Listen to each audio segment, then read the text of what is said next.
We've completed executive session, and there's nothing to report from there. So we're going to go into our regular business meeting, starting with the Pledge of Allegiance. And I would ask Trustee Felicetta if you would please lead us.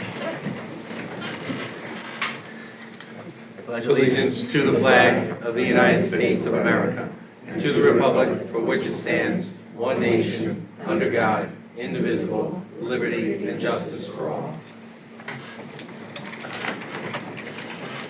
Okay, emergency evacuation.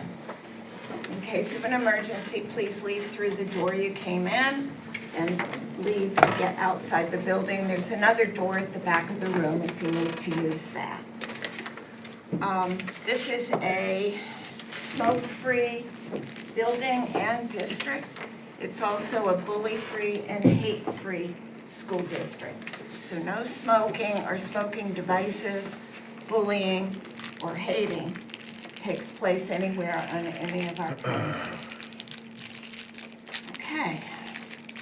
We're going into C, which would be board consent agenda. Yes, the administration recommends the approval of board consent items reflected in Schedule C1 through C6. Is there a motion to approve the items C1 through C6? Trustee Felice? Trustee Felicetta? Any questions? Yeah. Okay. I don't know. Yeah, go ahead. Please go ahead. No, go ahead. Item 4, why do we have minutes from April on the agenda? That was looked at, and I think it was being revised back and forth with District Clerk Flynn. It was revised. Do we know what the revisions were? Are they called out in the minutes or no? It was never approved. Oh, so there wasn't changes, we just missed approving it? Yeah, because it was, I'll ask the District Clerk to explain. There was some comments changed in a trustee's report. Oh, so there was some changes, okay, Yeah, but it was never approved before. got it, okay. It was pulled. Oh, got it, was understood. pulled. Okay, thank you. Okay. And Trustee Felice, you had a question also? Yes, Madam Chair, thank you. With respect to the treasurer's report, this is the last treasurer's report we'll see before the June report. The June report sometimes takes a longer time to get to the board because it gets held up with waiting for the audit, for the final audit. And so in speaking with the superintendent, I thought it would be a good time and a good opportunity for the new trustees and a refresher for the sitting trustees, long-term sitting trustees, to have the actual treasurer present this report to us. He suggested let's have a special meeting just on the treasurer's report alone. We'll approve it for tonight because really it's nothing more than data. We can't change the treasurer's report. It is what it is. And that's the history of all treasurer's report. I know this from all the organizations I've been in. And he's right about that. But I want to spend more time on really knowing just what the treasurer's report, each section of the treasurer's report is for the new trustees, a refresher for us sitting trustees, and I accept his suggestion of holding that special meeting sometime in the near future for that purpose. So I stand in support of approving it tonight, and we'll come up with a date for the special. Okay, so your comments with regard to the special meeting and some training on the treasurer's report. Correct. That's something that the superintendent will put on your list of things to bring before the board, to have a training session. Yeah, I thought it was a good idea, so And rather. so that's a separate issue. But with regard to approving the minutes in particular Yeah, right originally, now- I guess I should back up and state, originally I wanted to table the report to the next meeting to have the treasurer actually present it. But in speaking with the superintendent prior to the meeting, he suggests it's better, and I support his suggestion. We will approve, because this is a consent agenda, the number of items are on the consent agenda, including the treasurer's report. I stand in support of the consent, with the caveat that we will have a special meeting about this particular May's treasurer's report, because it is inclusive of all the encumbrances that take place by the end of the year. It will tell us that we're tracking that, that we're meeting our budget, Okay. demands for the rest of the year So prior to that last for last. purposes though of this motion, Yes. it's a motion to approve C1 through C6. And we've had the opportunity for questions and discussions about it. Yes. Any other questions, discussions? All in favor of approving C1 through C6? It's unanimously approved. And next, we have communication and announcements with the superintendent's reports.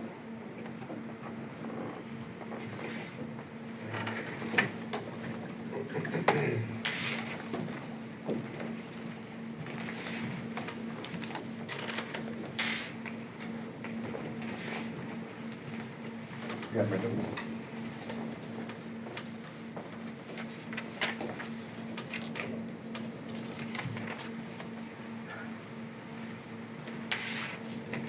How's everybody? Sorry, a little delay. I'll get right to it. Welcome, everybody, to our board meeting. A lot of people who don't work for education often say, what do you do over the summer? So I'm hoping to capture some of that stuff in my superintendent's report this evening. So I'm gonna get right to it to go over some of the capital work that we've been doing all over the district. First and foremost, we had to replace the roof over at the Head Start building, over our Family Engagement Center. If you look at the top right-hand corner of the slide is our strategic plan. That strategic plan is gonna be formally introduced to the board at the August 27th board meeting, and to our district staff who participated in it at our superintendent's conference the same morning. The reason I bring it up is because these capital improvement really did speak to some of the things that we spoke about by getting community input with regards to our strategic plan in terms of our facilities and ensuring that our facilities are up to date and continually upgraded. That's one example. We've also been working on honing on the floors. So basically this process where plates having to wax the floors every year, and the floors are sort of situated that they maintain the shine for the duration of their lifetime. So we've completed honing in the entire high school at Frank P. Long. We're about 80% complete at the middle school. But these are just some photos of what the finished product looks like. And again, this is in the absence of any wax or polyurethane. It's just basically a process that shines it down. I'm not a facilities person, but it looks beautiful. But again, this speaks to the operations component of our strategic plan. This was a boiler at Frank P. Long that kept misfiring. If you look on the left, you see some of the evidence of some of the flames shooting out. Believe it or not, this boiler is a cast iron boiler that's very valuable. So we were able to refurbish it and fix the components that were not functioning correctly to increase its efficiency. So we're proud of the work that we've done on that boiler, because again, it would create some more efficiencies for Frank P. Long. We also did some plaster repairs. Now these are a little bit more aesthetic, but we want to make sure we have pride in our facilities. And I want to thank our custodial staff, which I should have said in the beginning of this presentation, for all their work. A lot of the work that's done that's not beyond their scope is being done by our internal team. They've been doing fantastic work and taking pride in their work, and it shows in our facilities. But this is just one of the examples of some of the plaster work we did at the middle school. We also replaced one of the HVAC units that was non-functioning for the middle school auditorium. It had not been functioning for some time, and that needed to be replaced. And so again, instead of doing patchwork over and over again, we're learning to replace units at a less cost over time. It also increases the efficiency of the overall system. So we're proud to have that been installed at the middle school. We also replaced some vents at the West Gym at the middle school. If you look on the left, the vents were in disrepair, and when you have a big gaping hole like that, middle school kids are very tempted to throw projectiles into them. So we fixed those things, and this also improves the air circulation in the space. So happy to have that work completed as well. Our music hallway at the high school was also redone. If you look on the left, the cabinets were kind of in disrepair. And again, we want to have pride in our facilities, and those images on the right show some of the finished product, again, done by our internal staff. We also made really nice enhancements to our cafeteria, or the East Commons at the high school, by adding some sort of spirit verbiage and wall decals in the cafeteria, just making it a lot more appealing for the students. If you look on the left, the cafeteria was sort of in disrepair. We also changed the serving lines to make them a little bit more functional, so we're excited about that. And this also speaks to the student experience, and I'll talk about what that means in a later slide. All these things are consistent with the strategic plan that we're hoping to adopt at the end of August. Really, the flagship sort of project is our high school auditorium. That just kind of shows a progress report. The auditorium has been gutted, the floors have been prepped, it's been painted. So the next steps are basically ceiling paint, the flooring and seating that we have in our possession, so it's a matter of installation, and then finalizing our lighting and sound. We weren't so ambitious with lighting and sound, but what we're doing is creating an infrastructure to expand on it. So we wanted to make sure that whatever renovations we do now are going to leave us with the options in making enhancements in the future. I don't mean to make any promises, but we're looking towards, if all goes well, and I'm not saying this, don't hold me to it, but a completion date, end of October, early November. Just in time for our winter concert. So I'll keep the board posted with that progress. But this is one of the projects that we're really sort of excited about. Also, moving forward, we're about to embark on our energy performance contract, which represents almost $10 million worth of work that is going to update our infrastructure so we have better controls and efficiencies when it comes to our energy consumption, LED lighting across the district, greater efficiencies. We'll be voting on the financing for that contract this evening, but we're excited to break the ground and we're pretty much set to go.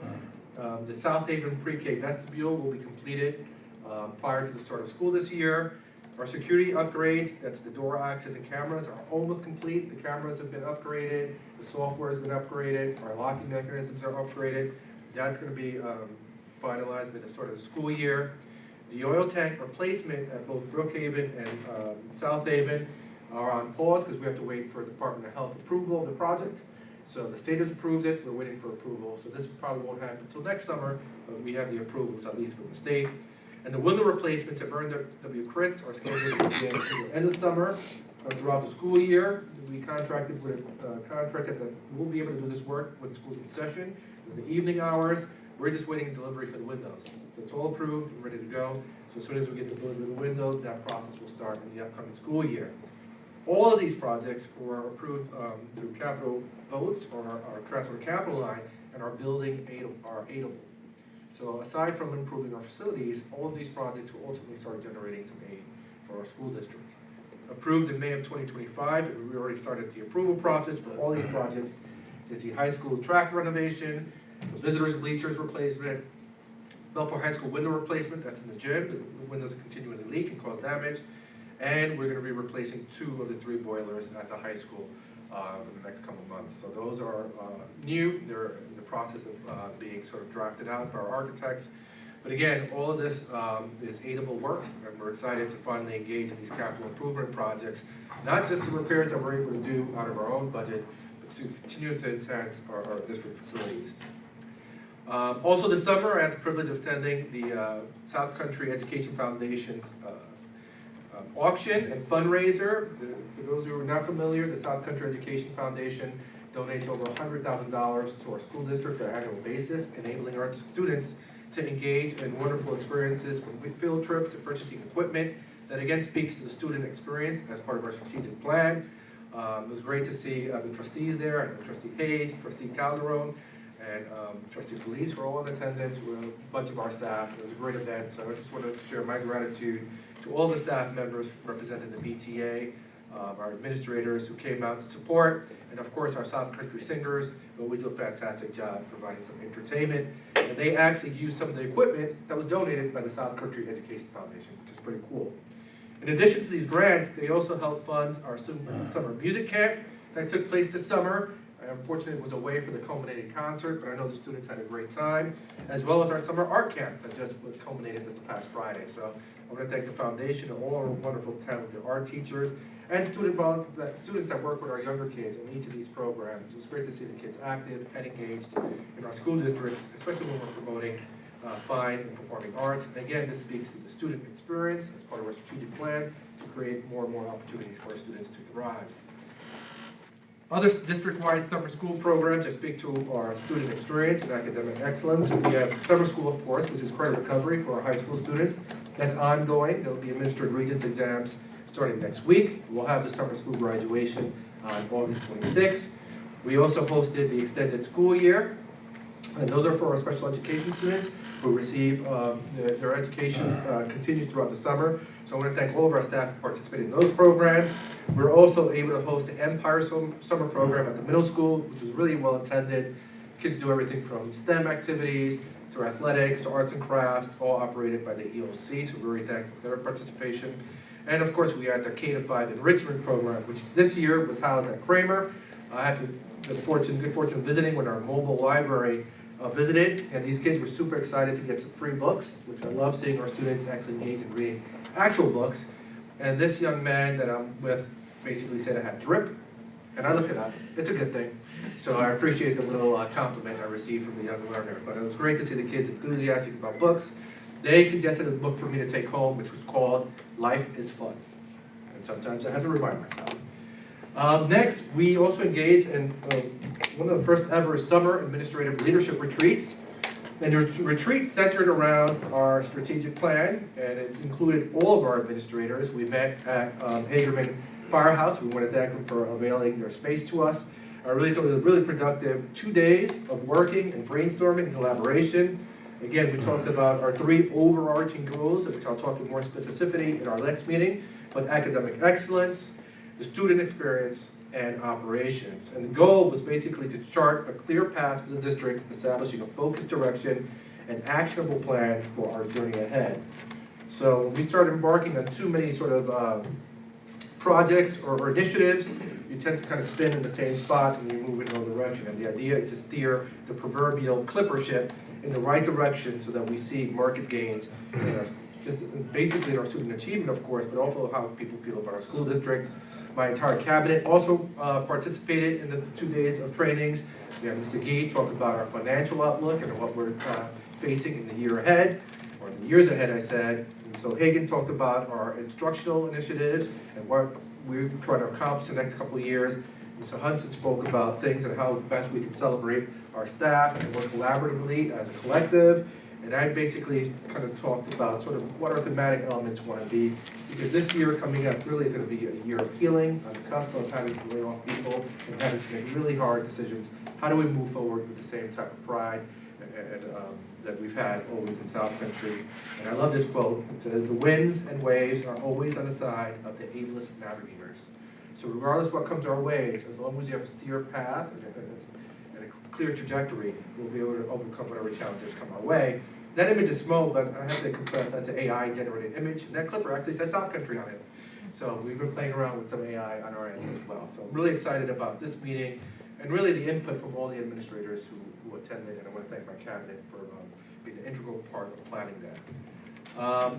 Along with our strategic plan and some of the things that we talked about, and the feedback we got from our stakeholders, both community members, staff, was sort of feedback on the middle school. So we're engaging in kind of a restructuring of our middle school for the upcoming school year. Bellport Middle School will introduce a 6th grade academy. The rationale behind this is that it's a pivotal time as students adjust to the expectations of middle school. So by creating a standalone academy, we're looking to provide targeted academic and social emotional support, build strong routines, and ensure a more developmentally aligned experience. We've already shifted the classrooms to one section of the building, so the kids in 6th grade, I don't want to say they're going to be in isolation, because they're going to go to the same cafeterias, same music rooms, and have PE together, but they're more sort of secured at one end of the building. Mr. Brian Ginty will serve as the principal for the 6th grade academy, as a separate and aside sort of school within a school, but again, it's going to be a collaborative effort. As far as our 7th and 8th grade is concerned, we're trying to benefit from increased leadership focus on these grade levels, through collaboration, and helping to strengthen our preparation for high school and beyond. You know, we'd love to see more participation in our state assessments, and some market gains in student achievement, and just the overall sort of climate in the building. And that's to continue in terms of making enhancements toward our school district. We'll be hosting our 6th grade academy orientation on August 25th at Bellport Middle School at 11 a.m. I know Dr. Ayala will be there. He'll be serving as an acting principal for the 7th and 8th grade pending board approval. That's where there's an asterisk by principal. And he'll be present at that meeting too. If we have any new students who are new to the district who will be entering 7th or 8th grade, there'll be an opportunity there for them to sort of get acclimated with the building. And finally, Dr. Colson will be working along the district cabinet First, supervising our pre-K center at South Haven, working collaboratively with Tina Gilbert and the YMCA. And also supporting our home instruction program to see how we can sort of improve our home instruction program. And he'll be engaged in independent observations. And we look to start refining our APPR plan, participate in that process too. So we're excited about his new role as well and being a part of our district team. So we're excited about this. I'd like to say that shift happens sometimes, and sometimes shifts are necessary to propel a district forward. Still, on the same thematic element of our strategic plan, a huge piece of it was cell phones. And as you all know, the governor mandated that we provide cell phone free or internet-enabled devices free in schools for the upcoming school year. Why? Well, there's plenty of data to support this decision, whether it's the adverse effects on mental health, kids being distracted, addiction to the phones. I think most people are in agreement that this is a good choice. And to highlight some of the key elements of the updated policy, no students are going to be allowed to use personal internet-enabled devices in our schools from the start of the day to the end of the day. That's from period 1 to period 9, secondary kids, secondary schools. And this includes all times within the day, and that also includes smart watches, anything that has the ability to log on to the internet. They will still have access to their school-issued Chromebooks. Elementary school students are not permitted to bring devices to school, and I'll explain an exception in a minute. Middle and high school students are strongly encouraged to leave their internet-enabled devices at home. The school, the student in grades 6 through 12 needs to bring a device to school. They're going to be instructed to store those devices in their lockers, and the devices are going to go into the lockers at the start of the school day, and they'll be retrieved at the end of the school day. Of course, there are exceptions to the prohibition of cell phones in schools, which includes administrative approval with appropriate documentation, which may be granted, for example, with students with medical needs. We have students who are diabetics, who have to monitor their glucose using their device. We have students in high school that have family care responsibilities and may be taking care of an elderly relative. And we have students in grades 4 and 5 who walk homes unsupervised. If I were a parent, I would not want my child to be sort of walking home alone without having access. So all these exceptions are written in our policy. And again, I want to emphasize that in case of an emergency, parents should be contacting the school main office. And I know part of the concern is going to be, like, how do we respond to an emergency should it happen during the school day? And really what practice has shown is the best way to respond to an emergency is to have our students respond to single prompts for the adults who are in their supervision. Because what happens is with cell phones, sometimes those cell phone lines get flooded, parents rush school districts, and it just yielded bad results.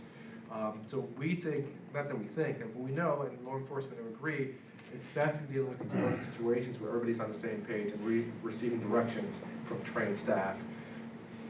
And devices without approval are going to be held in the main office for kids. So again, the idea is not to start looking for the devices, but if the child uses it inappropriately or take it out, they're going to be asked to go down to the main office and have their device held there until the end of the day.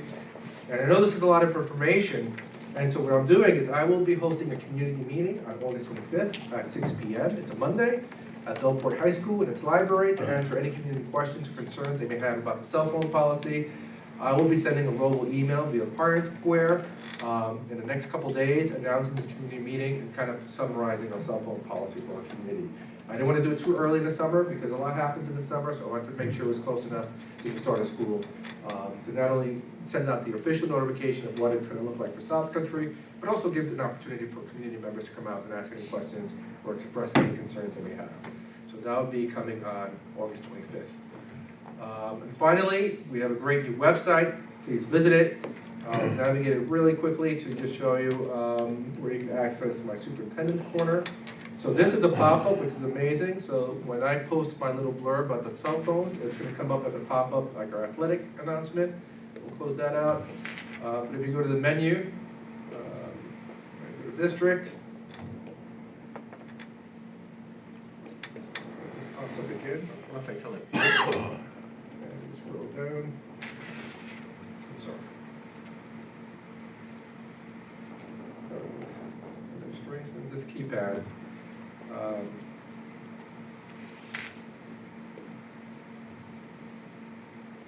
Nice. bad luck when I'm.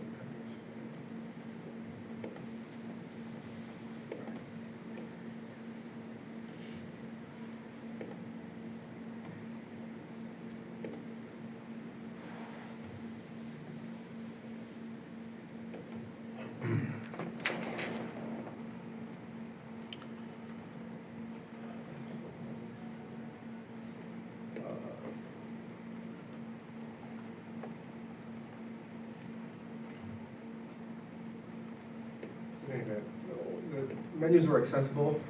What's amazing about the new website, we need something that more. You look at here, instead of having to translate things, you just click on the button on top, it just translates it automatically.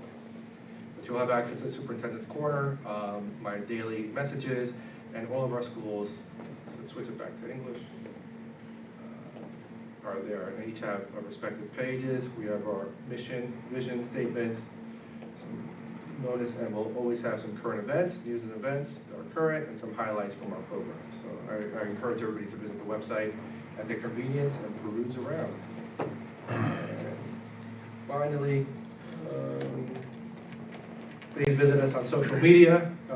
We're always kind of posting. It got a little slow in the summer, but all of our social media platforms are available on our website. And in terms of South Country happenings, community happenings, we're happy that our Unity Day will be held next Wednesday, August 20th, at Robert Rowley Park. It goes from 4 to 7 p.m., so I encourage community members to come out and be a part of this event that's sponsored by the 5th Precinct. It includes a lot of community organizations to participate.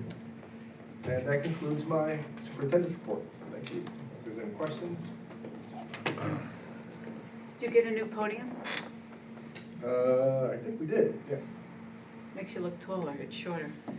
Well, I appreciate that. Thank you.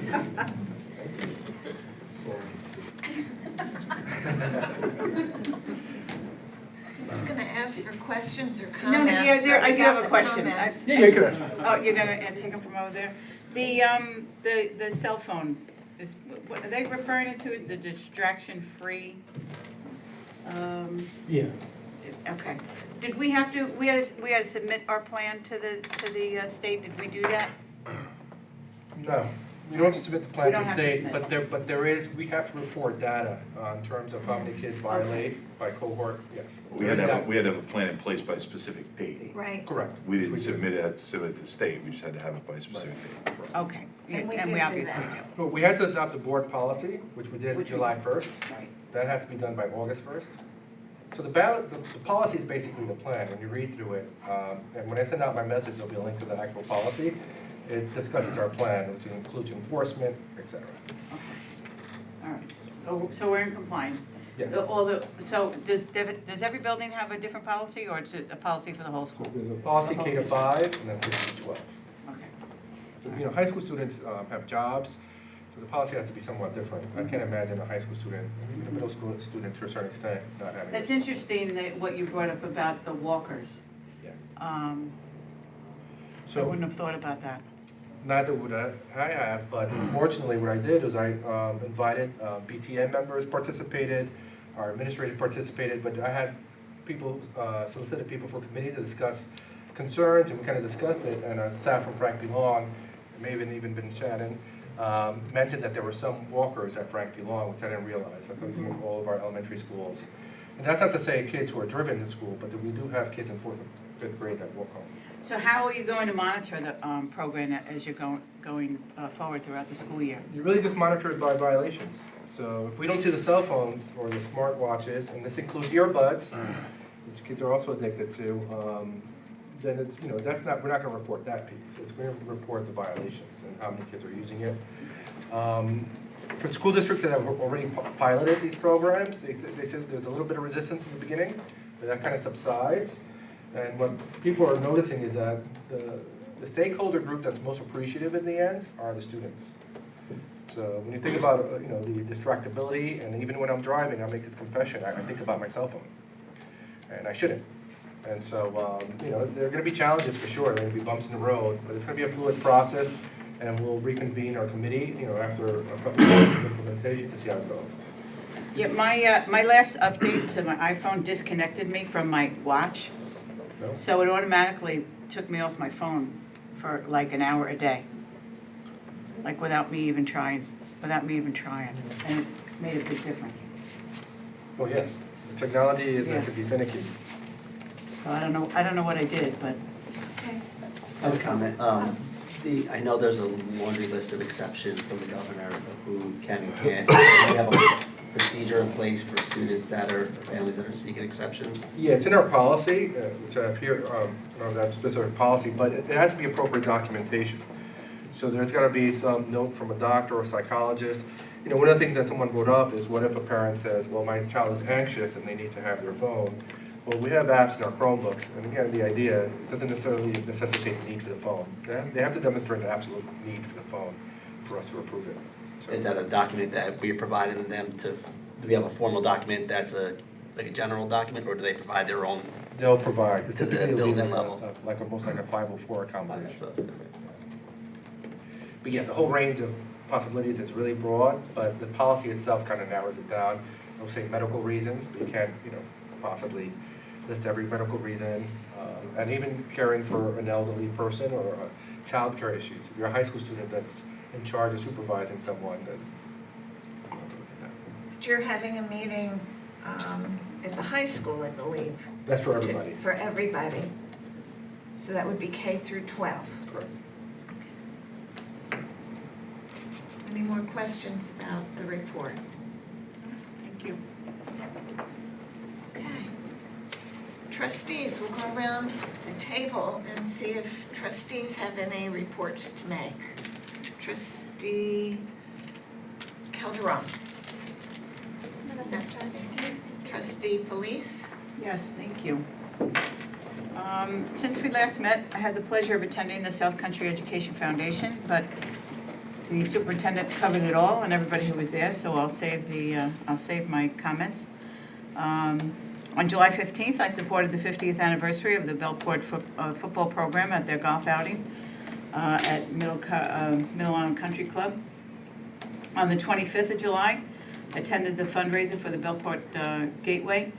This is a question for the superintendent. Our district used to have a partnership with the theater to introduce our students to the stage, and I believe it was through Mistletoe. Our students were able to go to the theater. They did a performance. I don't know if that partnership still exists, so if we could check on that. And if not, because the last director that they had, the director of development, has left, and I don't know if some of those partnerships were lost. So if we could check into that, and if it has, if we could renew it. I think it was very beneficial, and I know that they enjoyed it very much, so if we could look into that. Yeah, I'm not sure if we still have a partnership. I know that kids visit the Gateway, but I'm Okay. not sure if it's in any official capacity. Okay. I'll look into it. Yeah, let's look into that, because I know it was very beneficial. And they raised a lot of money. They started raising a lot of money again. They were having some difficulty, but this last fundraiser was really wonderful, and I met Trustee Ross there too. I know I had a nice time. I hope you did too. July 29th, we had a board retreat, which I enjoyed very much, and I thank the superintendent for putting that together. On July 30th, I registered for a lunchtime webinar through New York State School Board Association on federal advocacy, with a primary focus on the Title I grants, which were at risk of being lost because of a federal freeze and shutdown of the education department. By attending this meeting, it opened up an opportunity for South Country to be invited to attend a Zoom meeting with New York State the U.S. Senator Kirsten Gillibrand and her office, held on Tuesday, August 6th. 10 slots were opened up for board members out of 672 members statewide. And sadly, only 5 districts accepted: Sullivan West, Lansing County, Uniondale, Secodack, and South Country. I don't know if it was just a lack of interest because of what's going on in Washington, or that it was a night stay, or it was just complete apathy and faith, or that this meeting didn't end up being with the senator at all, just a representative from her staff. But I can tell you, it was the Deputy Director of Government and External Affairs, Carolyn Buick, was really engaging. and looking for letters of specifics from each district of what the Title I funding entails and what it would mean if we would ever lose this funding. She also went on to say that the media tends to sensationalize the partisan bickering that goes on in Washington, but minimizes the bipartisanship accords that are reached in the middle of the night, which was done in this case when the Title I funding was restored, at least for now. And finally, on Friday, August 1st, I got to see some of the results of the tremendous efforts on the Sights and Sounds of the South Country Education Foundation from their summer music program with the band concert that was held right at our middle school. I also like to thank the foundation for their continued success with the summer art camp. This year, they were generous enough to include the children of the South Country family who just lost their father a short time ago. Their mom got in touch with me to say their children very much enjoyed the summer camp as a way of dealing with the sudden loss of their dad, proving that it surely takes a village, the one that we have right here in South Country. Trustee Pacino. Nothing for me. Trustee Felisetta. I attended the summer art, I guess, culmination. My daughter was privileged enough to attend the camp. Another full circle moment for me while attending and seeing the art show. My elementary art teacher was the one that was in charge. I haven't seen her in 30 plus years. So it was a nice sign to see, the community still well invested in the arts. My daughter absolutely loved it, is already excited for it for next year. So it's a really nice thing to see that this is provided to our students. Trustee Ross. Nothing significant to add other than to sympathize and commiserate with those parents and teachers as the chaos of the new school year is upon us. I wish everybody the best of luck, and please have some patience as things like the cell phone policies and those things are put in place and everybody tries to adjust, from us at home as parents as well as those teachers who we harass and beg to take our children from first period to ninth period. And along those lines, Trustee Ross, I'm curious to see 5 years from now, if people are going to be saying, you remember we used to allow cell phones in schools? And that might seem like a crazy concept. That's my hope. We'll see. Well, I attended the summer law conference that the New York State School Boards Association provided on July 31. It was in Albany. And then that was followed by a 2-day leadership conference on August 1 and 2. The summer law conference had a section that was particularly interesting to me because it was called Exploring Health Insurance Options. And given the difficulty we had with this year's budget, where the premium increase leaped up at the last minute on top of the premium increase from 6 months before, I thought that it was very interesting to hear about options that might be available, things that we could look into. So I'm hoping to be able to share that with administration and the business office to see if there's any information out of that session that would be useful to you and to us. The Leadership in Education event started with a panel discussion where they started out with a caution about budgeting for next year because revenue may be down given all the changes that have been going on in the state and nationally. So that's to be determined. They also focused on New York State's portrait of a graduate and all the changes in graduation requirements that may be coming, and pointed out, quote, our kids need a future and we have to figure out what they need to have that future. So I was real gratified during that panel discussion to think about our district where we've already set some things into motion through the strategic plan and other things that the superintendent has been telling us Another topic is the state requirement now that there be a student ex officio member of school boards. This is nothing new to us because we've had a student on our board, but now it's required statewide.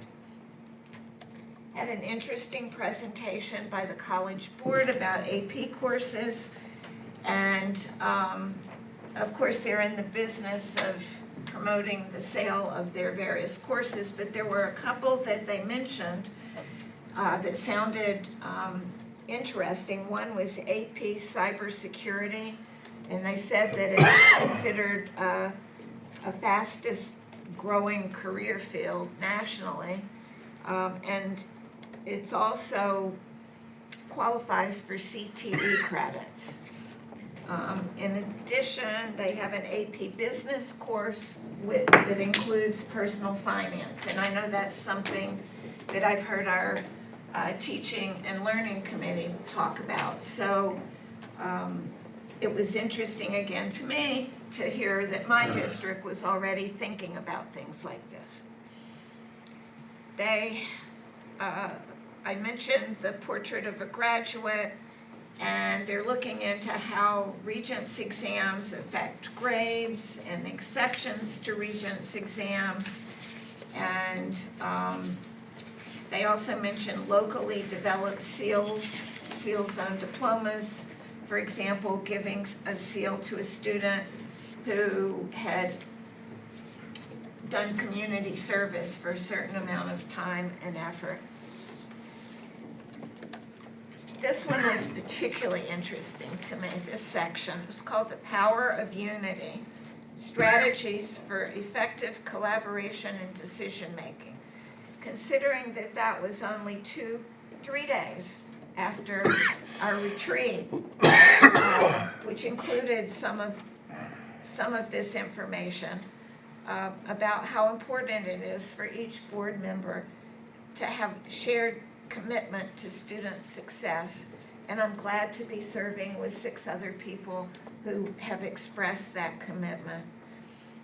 It stressed having open communication between all 7 of us and consensus building. They talked about how that's so, there are different kinds of decision making. One is for routine decisions like our business consent agenda, that's pretty routine. That majority rule is fine for that. But for some of the other issues that we have to deal with, particularly dealing with our vision and our long-term goals and exercising our moral imperative of a school board, which is to do right for kids, we really need to build consensus. And consensus is different than compromise.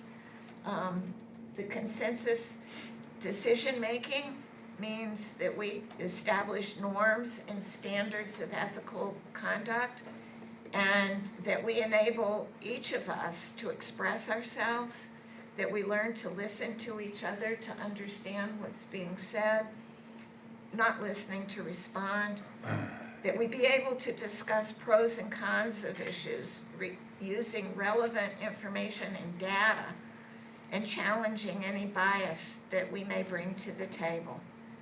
And if there are any external factors that can adversely affect the process, then we need to resolve that in private, individually, or if need be with a neutral mediator.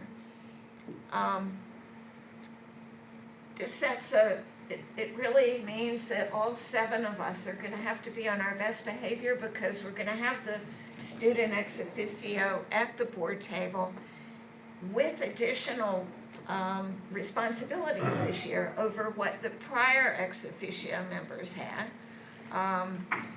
because the intent of the law is for the ex officio student member to be engaged in the civic process and to be able to engage in discussions and bringing things up on the agenda that affect members of the student body. There was a session that talked about ways other districts handle the student ex officios. And that'll be something that we can talk about in the future. And the final session that I went to that was so eye-opening had to do, it was called Unlocking Opportunities, the Role of BOCES in Preparing Future-Ready Students. And the presentation was by Dave Wicks from Eastern Suffolk BOCES that we're associated with. And I'm hoping that we can have a presentation at one of our meetings by BOCES so we can learn more about what is available to us.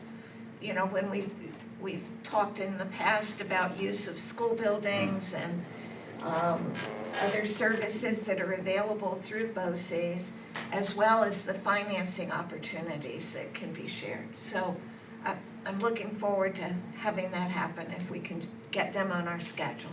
Absolutely. I spoke to Mr. Wicks about this already, and one of the things that they provide, and the practice we've started since I've been here under the direction of Ms. McGee, is a lot of our contract services are done through BOCES because we receive aid on it.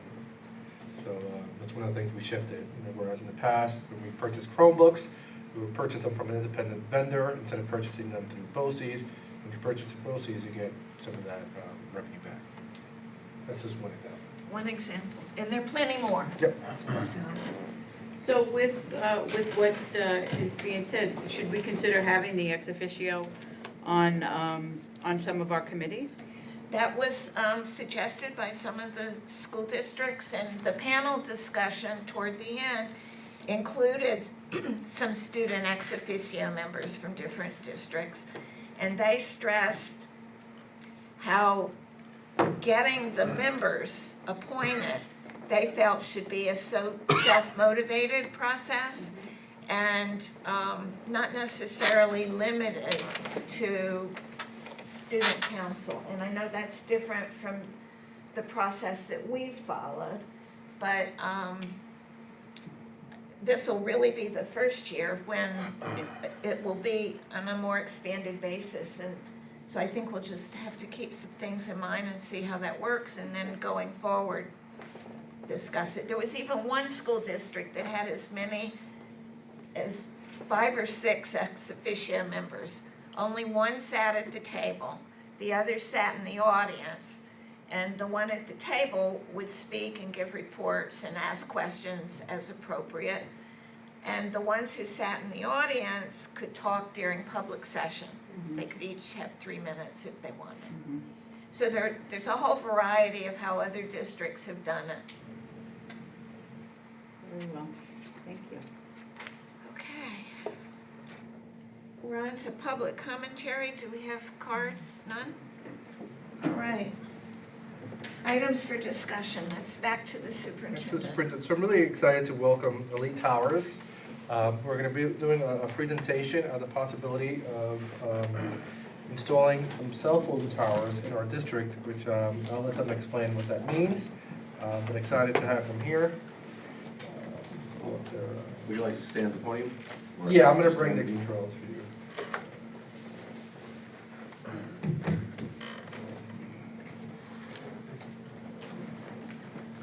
Is this the same presentation we have in the board docs? Yes. And what I'm handing out is, it differs from what's up there. Got it. It just Thank has you. more detail, Got it. which is why I'm handing it out. Thank you so much. This would be for your viewing pleasure for later. Okay. Thank you. Oops, sorry.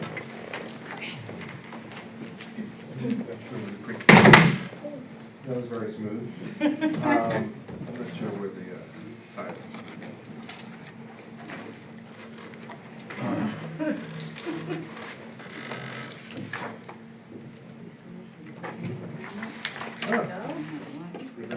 The arrow. This thing is pretty. Okay, we will avoid that. All right, good evening, members of the board. I'm Tanya Negron with Elite Towers. We will do a brief presentation of what we would like to discuss with the members of the board. We have a proposal in front of you which has more detail. It explains who and what we are, projects that we've done throughout Long Island. I have been doing this since 1998, started in the paging business where I would negotiate leases to place antennas on existing structures so that doctors and EMS and whomever else would utilize pagers. So I'm dating myself here. So as we progress on to other projects that we've done throughout our experience, we now have infrastructure that we put up, which is the cell phone towers. It doesn't necessarily have to be a freestanding structure. This thing is not working, hold on. Oh, it's the down button. I got it. So what we do is our structures will utilize the major wireless carriers. They pay a rent, and then that rent and that revenue is split with the district. So regardless if it's an existing structure, which is like a rooftop, or you might have stadium lighting or anything like that, there are other structures we can use. If there isn't any available, then we would propose to put something that will actually hold their antennas within it, which looks like a flagless flagpole, which I'll show examples to you. Actually, I think within page 16 of the proposal in front of you, you'll start seeing examples of photos. And a bunch of them are here as well. So our project costs, we take care of all the costs to permit, develop, construct the actual structure, if that's what we go with, or if it's for something on an existing structure. We'll make sure that we do all of the engineering. We have experts in every facet of our industry that this is only what they do. And so we're able to provide all the background information about all the projects that we've done. I've personally done probably over 3,000 sites throughout Northeast, just because I've been doing it a really long time. And Justin, who is standing next to me, he has extensive knowledge in where we have placed these facilities throughout Long Island to make sure we have seamless coverage. The coverage also, when we discuss that, is it's also for EMS. And I know that it sounds kind of weird, but it actually works almost in the same fashion where the antennas would be on the tower, it propagates, and so believe it or not, when a fireman is getting dispatched, they have their own frequencies, they have their own antennas, and so these facilities are important because we work hand in hand with, let's say, police, EMS, and for us, it would be Hagerman in this area, probably Brookhaven too. On the county east end of the district, it would be Brookhaven. Brookhaven. So, even though we know they have facilities, there's not enough to repeat the signal throughout our district. And we say our district because our children actually attend the schools here. We have 3 of them in the schools here. So we're really familiar with how these systems work and where there's deficiency here. And so just looking at the bigger picture, obviously it's a benefit because there's a revenue sharing with the district. But also there is, I guess we can explain, AT&T uses FirstNet. That is a priority network for EMS or any emergency service provider.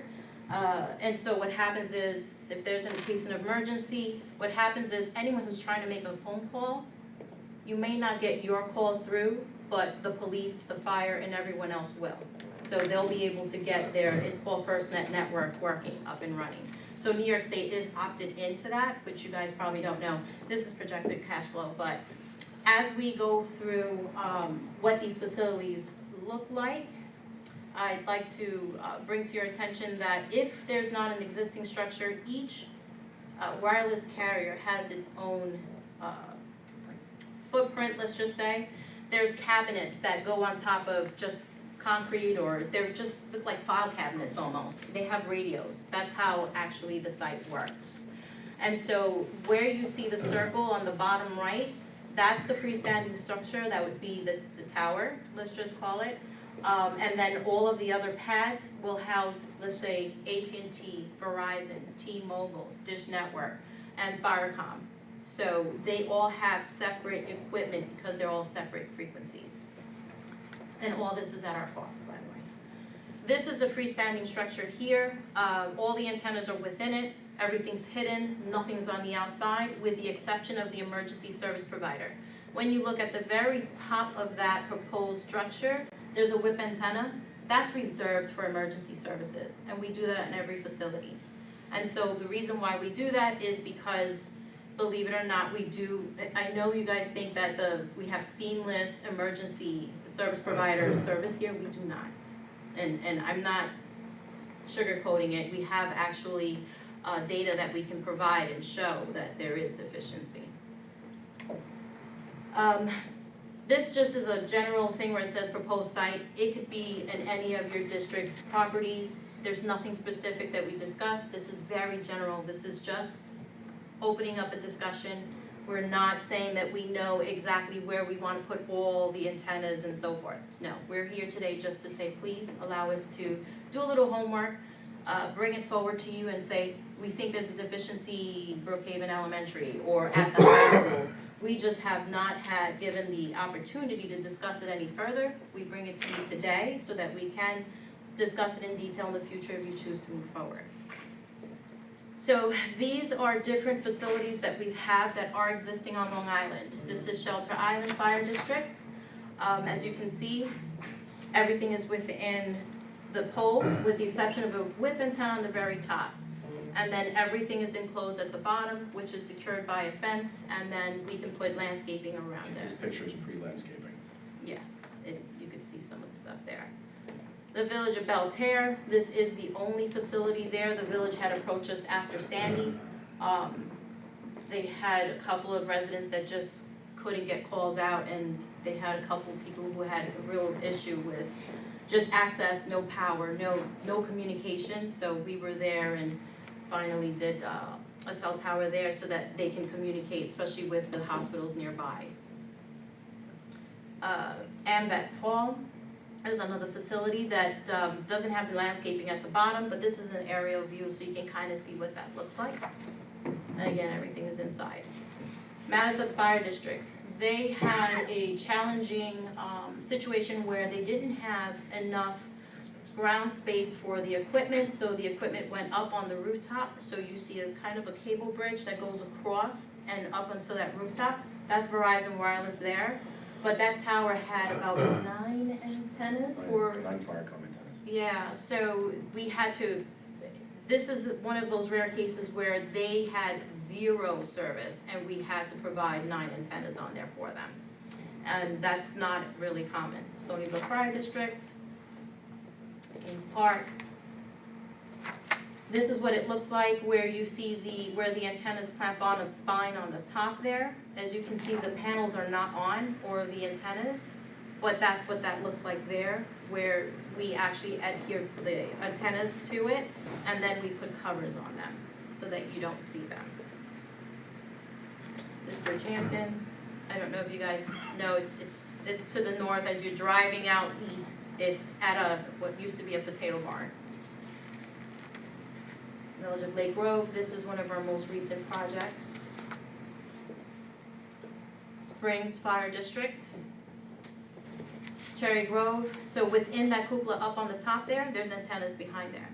So again, existing structure, they didn't have the space, but they needed to have an ability to have their fire comms to work and Fire Island, and so we have Verizon in there. Inwood, these are antennas that are up on top prior to being painted. You can see the white on the bottom, those are the panel antennas, and then they're painted to match. Laurel Stone and Manatuck, that's a double. Blue Point Fire District also, when we put it up this year? 6 months ago. Yeah, this one's done about 6 months ago, it's for the fire district. Manorville, ESM, so this is at a high school, this is one of our most recent projects It's still on. under construction. Right? It's, yeah, or Verizon. Verizon's installing. Verizon's installing now, so what our emergency service providers do, and I don't know if you guys are aware of this, they have iPads within their emergency vehicles, so that if they need orders dispatched from, let's just say, a local hospital, that's how they receive them. Everything about the patient, everything that needs to be dispatched and talked to between, let's just say EMS and the hospital, it goes through iPads that work off of Verizon. And so a lot of people don't realize that it's not just their Firecom, but the iPads, the actual devices that are within their vehicles that will dispatch. So in this school, they were worried about just safety, dispatch, and all of that. The revenue was a plus, but it was not the focus. So for this facility, they were just really worried. They have a lot of kids there, it's high school, they get injuries. Sports. A lot of sports. So in this instance, we were able to put the tower up, and right now we're getting Verizon in as the anchor tenant so that the emergency service providers can actually get their dispatch orders. That's the other side of the tower. Yeah, they put sharks on you could put whatever you want on the tower, but they wanted sharks and ESM on the other side, so that's just the photo showing that that's what they wanted to do there. And then these are just a few projects that, in which we're already have pulled some permits, and so we have a bunch of other projects, but these are the ones that are up and coming. But I try to keep that as short as possible, but I'm here for any questions unless. I have a couple. Could Sure. you go back to the page on projected cash flow? Now that I know how to use this, sure. There. No, there. Yeah. So, is that showing $1 million coming in year one, or after year 49? So There's that would one be carry. accordingly, yeah, so the term on the left, you see it says 49, and then that's what it shows you what the potential is. And again, these numbers vary on the type of structure that we have. So if there's an existing structure, that number is much better than what you see here.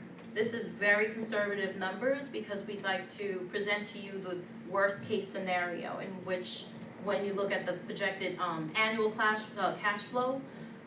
But what we want to do is be able to beat that for you guys. We want to maximize what we can do there. So that would be cash flow to the district, or To the cash district. flow that is No. split between district and you? No, just district. So and that you're saying it's an inverse, from the more money that's required essentially to build the site versus the facility or the structure used on site defers the cost and therefore is a greater share. 100%. So that $1 million is one carrier over the term of over 40 years, or? Well, projected, yeah, correct. Right, the $1 million divided by 49 is the annual cash flow that's coming in there on one carrier. So for a typical area such as ours, what is there, in fact, you mentioned ESM, where it's one carrier. What's a typical antenna, say the one in Blue Point that's constructed versus one in ESM, how many carriers are sitting on that tower?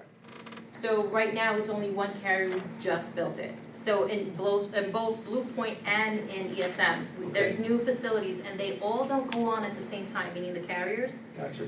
They So kind when of it- stagger within their goes by funding. budgets. Gotcha, so then on that same, what's the typical build-out time? When you put, we agree, what's the build-out time to the time you put a site up?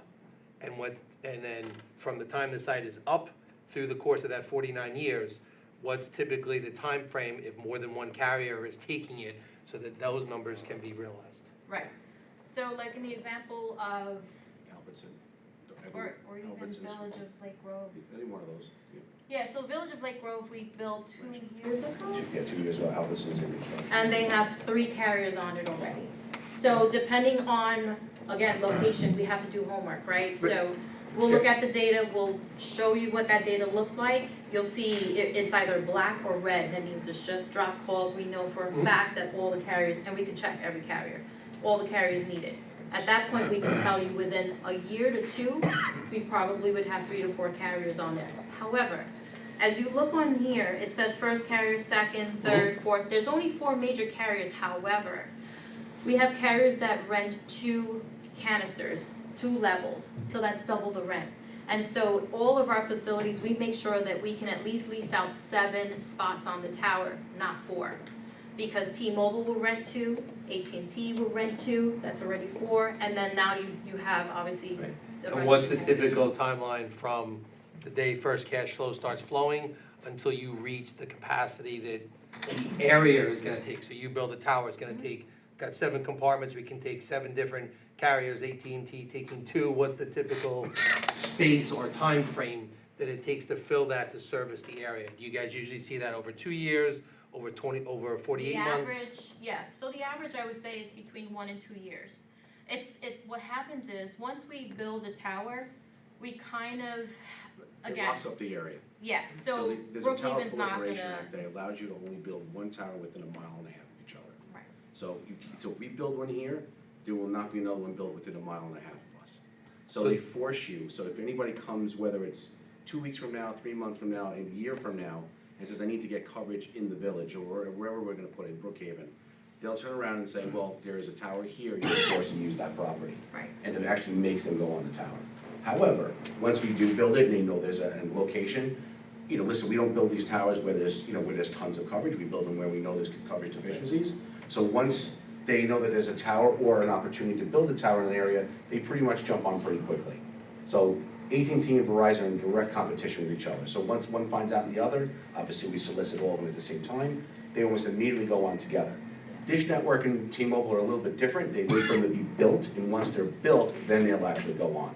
It just saves them money going through the permitting processes. So from permit to availability, what's usually the time frame? Usually, I would say about a year at most to have all of them on, and that's only because Dish Network is in the middle of a funding issue.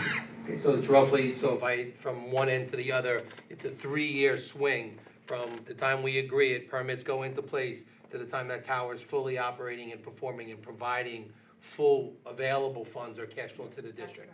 And at year 3, then we're running year 3 out for the next 46 years, it's gonna generate that And revenue. it's a little different for And it rooftop increases applications. every year as well. There's an annual increase that's built into the So- subtenants. Okay, so the cash flow is not stagnant, you have whatever percentage that's going incrementing over that lease over the course of those 46 remaining years. Couple quick questions. So the presentation we have versus what's on the screen have different cash flow numbers. So this is what it is, though, I should know this, and So, this is like double right, what that is. right. So- So this is, like I said, extremely conservative, Okay, meaning we're doing like rock bottom, worst case scenario here on this. But I know we can do better, is okay, what I'm so, saying. so I understand, when you say one canister, $1 million projected cash flow, that's over the course of 49 years, not 1 year. Yeah, I know it Correct, so- says annual up there. Yeah, that's what I'm saying, it says annual and then it says 49, so I just wanna make sure. Okay, so divide these numbers by 49 and that's our conservative estimate as to what it Yeah, is. the best way to It's look not at it is gonna that be right now, most of the towers that are out there make about $100,000 a year. Got it. That's what they're averaging right now. Right. Some make a little And- bit more, some make a little bit less. but And it's that's not fully that- operation with 4 carriers? That's with 4 carriers. 4 carriers, That's not the addition of the double carrier that she's talking about. got it. Right. So how does upgrades to technology keep up, how does that pace, what happens there, right? Because this is. Modifications, you go from 3G to 4G to 5G, different generations of antennas and use on your cell phone. What happens is the carriers go back to us and they cannot modify or do a thing to the tower until they go through us, and obviously we'll ask for an increase. Yeah, So- most of these towers are built with what they call either a tri-port or a quad-port antenna, which actually has the ports in it already for the additional revs of the different antenna models that they have. So if they're going from 4G to 5G, there's already ports there. So basically, they have all the coaxes already ran, they change the radio at the bottom, they're actually on air. So it's already ready. Got it. And if, and that same exclusivity, I guess you'd call it, for, you said the 1.5 mile nobody built tower, that applies regardless of the technology issue, right? They can't say, well, you don't have the latest technology, so we can build this one over here. No. And the village actually has an ordinance where you actually can't use what they call something called ODAS. They stopped that. So that was actually put in, maybe 10 years ago? Probably about that. So they can't, I'm sure you've seen them because they're popping up all over. There's these little No, it's on antennas. South Country Road, if you guys see them. Actually, they're They're actually in the attached poles. with poles. On the poles as you go can see through. them, right? There's little Actually, antennas. Oh, yeah. So, By us, North Turkey and the Floral property. Mhm. right, that's right in front of my building. Yep. Yeah, so, as you can see, there's something that's called ODAS. It's an outside distributed antenna system. And that is T-Mobile trying to get around the fact that most, it's the speed of deploying antennas. So if we're gonna build a tower, the tower could take anywhere, depending on what town you're in, 3 to 6 months to a year, 2 years. We have towers that we're building in Smithtown that they're 9 years in the permitting process. So just certain areas are a lot harder. Brookhaven's totally different. Brookhaven has a wireless code, we adhere to it, and usually within 6 months to a year, this whole thing is built and done. So And if I'm not mistaken, the school districts have some exemptions in regards to the permitting They process, do, correct? so in the case with ESM, we had a different process in which they wanted us to just build it, but with the carriers, we have to be conservative. We have to have something written saying that we can build it. So even though we had a lease agreement with the district, the stance of the town was like, it's, they're exempt. And we said, no, we have to play nice, we want to do everything by the book. And so we went through an administrative review, and that was kind of what we do even with the fire districts. So they treated that school as if they were like a quasi-municipal entity, basically. That's We how it don't works. need to go to New York State Department of Education to get approval for it. The way the attorney did it for ESM, and we can share that information with you guys as well, he did bring it up to them, but they basically said, you guys run the district, you deem what is appropriate, and they put it out to a vote, basically, and they moved forward with it. What's the lifespan of a structure? So if you create the structure, what's the lifespan of that structure? So I've been doing this since 1994, and the 3,600 plus structures that I've built, all of them are standing. So, And up to what level, you said there's level for expansion, so I can expand to 4G, 5G. that's antennas inside. Right, no, that part I understand, but how much more expansion is gonna be permitted on the technology before the structure has to be changed? So the way the tower is built, do we have any pictures of the tower in the construction? I think only in here, probably on the second to last page, maybe? Yes, if you look at Yeah. the second to last page, you'll actually Page see, 32. you'll see the tower, how it's constructed. So it's actually, if you think about it, it actually goes up almost like an erector set. It's a tube that has actually a little, what they call bulkheads that are actually bolted together. And if there's any change to that inner spine, whether in changing antenna gets either big or small or whatever, we actually can take that bulkhead apart and replace the top section. Right. So it It's actually. like Legos, I guess is the easiest way to, So, and even the bottom section is bolted in the same way. So it's all farts, erector sets. Basically, yeah, basically what it is. Couple questions. Has there been any conversations with the neighboring fire departments as well, or is this first? Yeah, so my son happens to be in one of the fire departments, my brother's actually in the Patrick Fire Department. I have people that I work with, there's vendors who do fire comms for all the fire departments on Long Island. So I've had initial conversations with them about issues that some of the fire departments are having now. Brookhaven happens to be one of them. Brookhaven has an issue with their coverage deficiencies. I'm sure you know, like through the Post-Morrow area, where the Brookhaven Elementary School is. There's parts of that whole area of Deer Run. There's just zero cell service, and they have their own issues with their own fire comms. They were discussing possibly doing something, but they know their own property is too far north. So they've been asking us if we had something further south, is which one we're working on now. Gotcha. And then I guess this kind of more for us, those funds that would come, where would they be allocated towards? It would be general fund, or where do they go into use from the district standpoint? Miscellaneous revenue. Which can be It used just for- becomes, well, it goes into the general fund, right? So it's not really targeted for a specific use, it just gets added to the pot. So then, to that point, is this considered a capital project? It's a great question. I don't think it is because it's, so in other words, this would not be, the question is whether or not we can receive aid from the school. Well, it's not necessarily if we can receive aid, but if we're entering into a lease agreement and there's an expense, the question is probably for council, and I don't expect you to answer right now, but my concern, and it's on school district, so I'm guessing it's not an issue, but I feel comfortable if I understood what the issue is there in regards So, to capital project. You guys, are you treating this as a pad lease? Is that the way it's typically structured? From the legal jargon that you're leasing that square footage? So you're erecting that on our property and we're simply leasing that square footage to you? Our own revenue. Right. But don't we have a stake in the game here in regards to the initial cost? All you have to do with No. your attorney is I actually. thought- your attorney No. fees Reviewing the to lease. review the agreement. Okay, so this cost to build It's the all tower us. site is all you, that's It's not all us? us. Okay, so then I can withdraw my, I would think that it wouldn't be considered a capital project. Okay, that's why I said that Can the I ask lease. a question? I haven't gotten to ask a question yet. Okay, you go and Thank then you. I will. Okay. How did this arrangement develop? I was approached by Mr. Saber, who saw that we're going through some financial challenges. It was like two needs. There needs to be more cell phone coverage in this area. We need revenue. Thank you. Yeah, this isn't the only district we've approached recently. We've gone Actually, to a number we- of. I was like, where did you come Since- from? Since Eastport South Manor went on air, we've had multiple school districts actually contact us.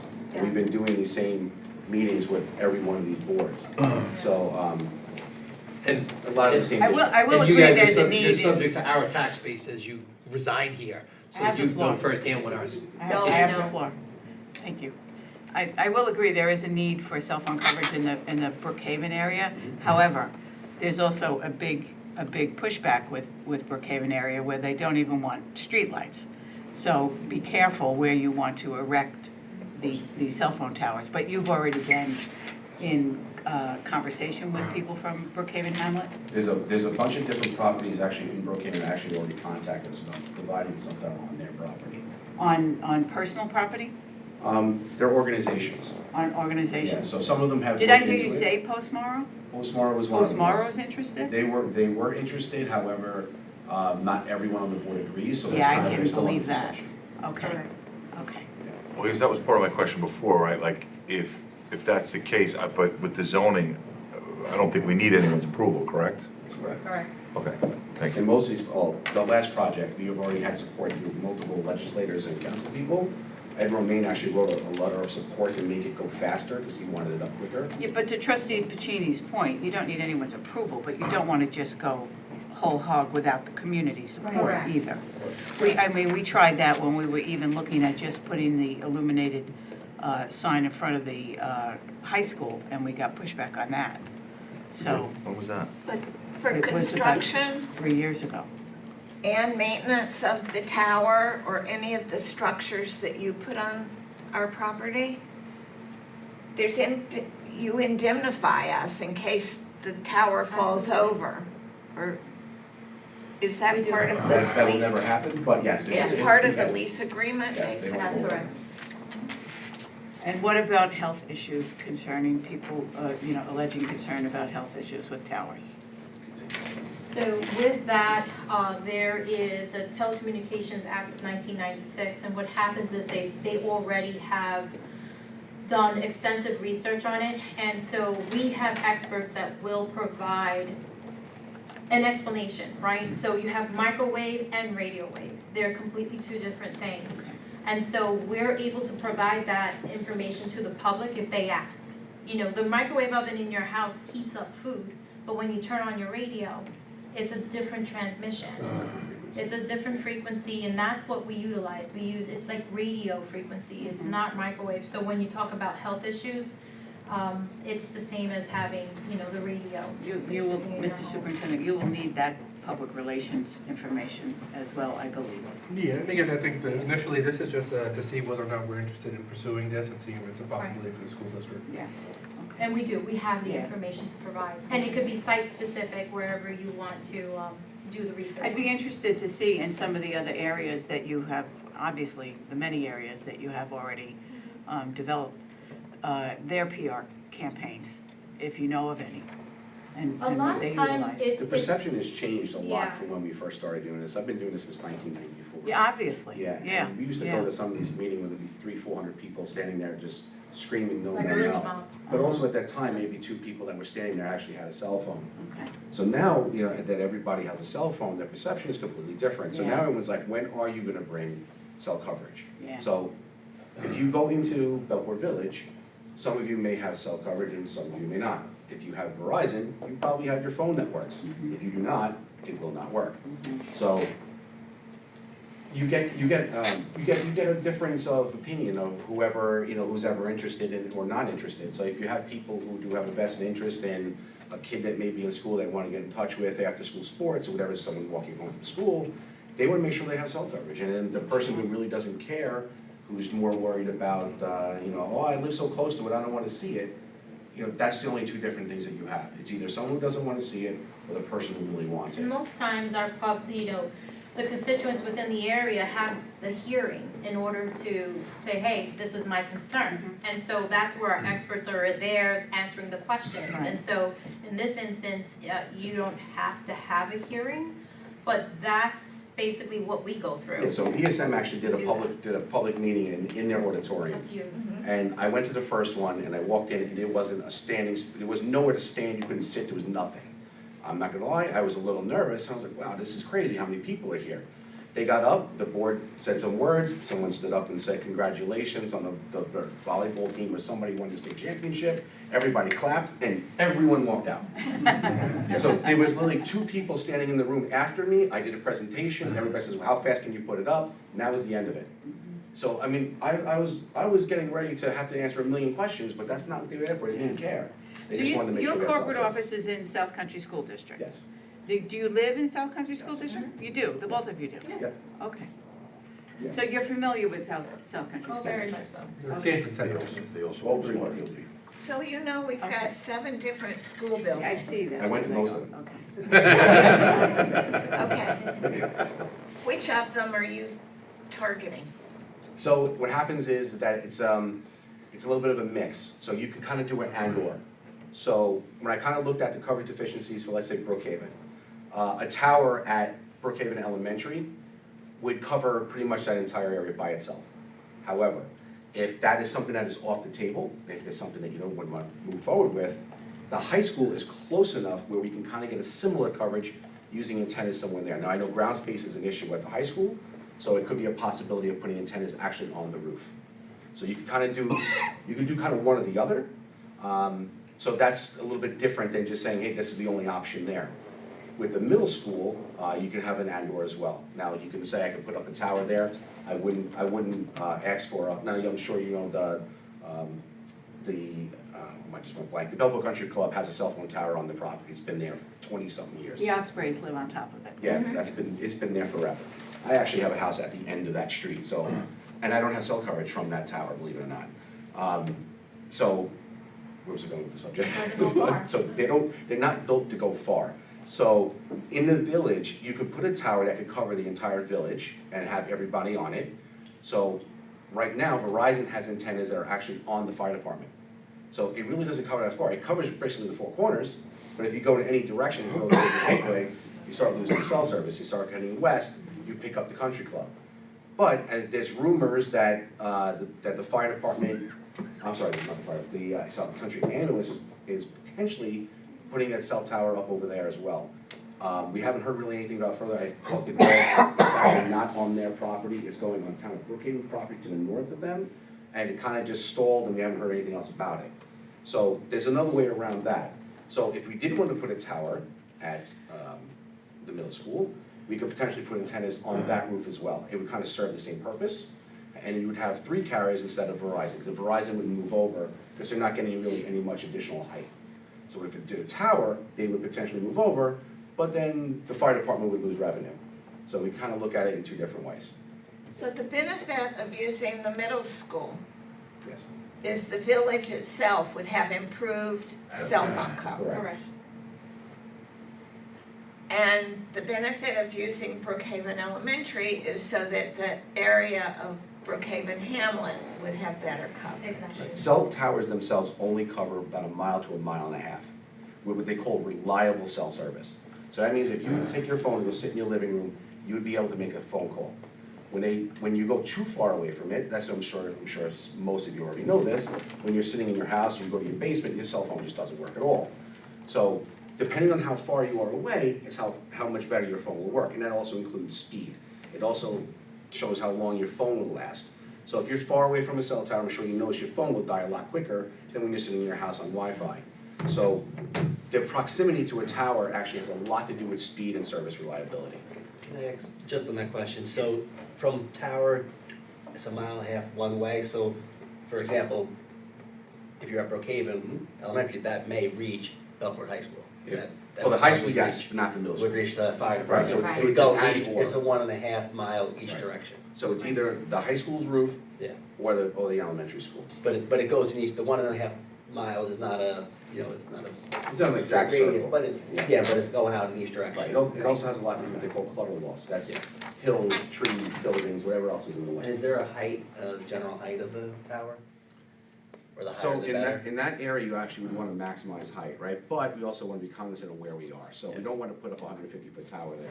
So the 150 feet is the maximum what we could build without having to put a light on it because of FAA. So there we'd probably go anywhere between 100 to 120 feet. That's what that's what we would ask for. And that would be able to put everybody on it and double their And the coverage. height improves the the distance, yes. More height, more line of sight. If, We've got a sorry. lot on our calendar I tonight. know, Yeah. I'm We've got sorry. another question. Yeah, just got one more quick one, right? If Brookhaven is an area that needs a tower, is there not a need for one at East Patchogue as well? East Patrick where? Crits. Like, I'm wondering why we're not talking about doing two, towers. Because Hageman already has a tower. It's already- Hageman has one, got it. Okay. But the question could be multiple towers. Yeah. Correct. You could, if you could find the 1.5 mile distance between all the Multiple towers. applications, what would And it happen? sounds like we probably don't have that. Unless the middle school and Brookhaven gotta be 1.5 miles apart, right? Oh, yeah. Yeah, Sorry, so we already know that either Brookhaven or the high school, whichever one, is an area that has to be covered. Uh-huh. The middle school is another one that we know that could be at least covered by 3 carriers that also need that area. Got it. The South Haven School. Yeah, I was just gonna say, why do we mention South Haven either? I would think that would be the easiest place to put one, because we don't use those grounds. So South Haven is something we can discuss. It wasn't actually, because what happens is it goes by funding, right? So the carriers actually lay out what they call tier 1 or priority tier locations that they're looking for, which means is that they have already allocated funding either for this year, next year, or the year after. So we already know that they've been looking in Brookhaven, they've been trying for years to get something. Even though that is a major roadway going right through the South Haven, and actually we practiced there. We did practice there until the ticks, but other than that, It's the worst field in. yeah, but after the tick issue, situation, we could definitely look at it to see if it's something that we can look, do something there. It wasn't actually on the plan, but we could definitely look at it. I just would think for space reasons and not being an encumbrance to our operations, South Haven would make the most sense, but, Yeah, I actually have a program that actually tells us exactly where they have to go. cool. Thank you, that's all I got. So this was on for discussion today. Do we, Basically, This does it is require a just vote, get- is whether or not we should look to see Get- more information. get more information? Well, do we have to have a vote, or we can just kind of poll the board Yeah. members to see if we'd like more information? I see heads nodding, so I think it's a yes for more information, but, Yeah, That's- I'll follow We'll up with reserve the Lee. discussion for another time. So Yeah. next is a specific proposal, correct? I'm Right, assuming right, from you yes. guys as to what, got it. Okay. and which location or locations, depending on, And we can provide that. and you can provide that. Okay, Thank you. Exactly. great, thank Thank you. you, everybody. Thank you. Sorry for Appreciate the it. lengthy. No worries. Thanks, guys. Thank you. In regards to the kids. Thanks. I'm gonna bring this over to you. Oh, thank you. Thank you, Mike. Good one. Appreciate it. Thank you, guys. No problem. All right. Okay. Next, we're doing advisory committees, so let's have as much enthusiasm about this as we had about the cell phone towers. You're asking for a lot.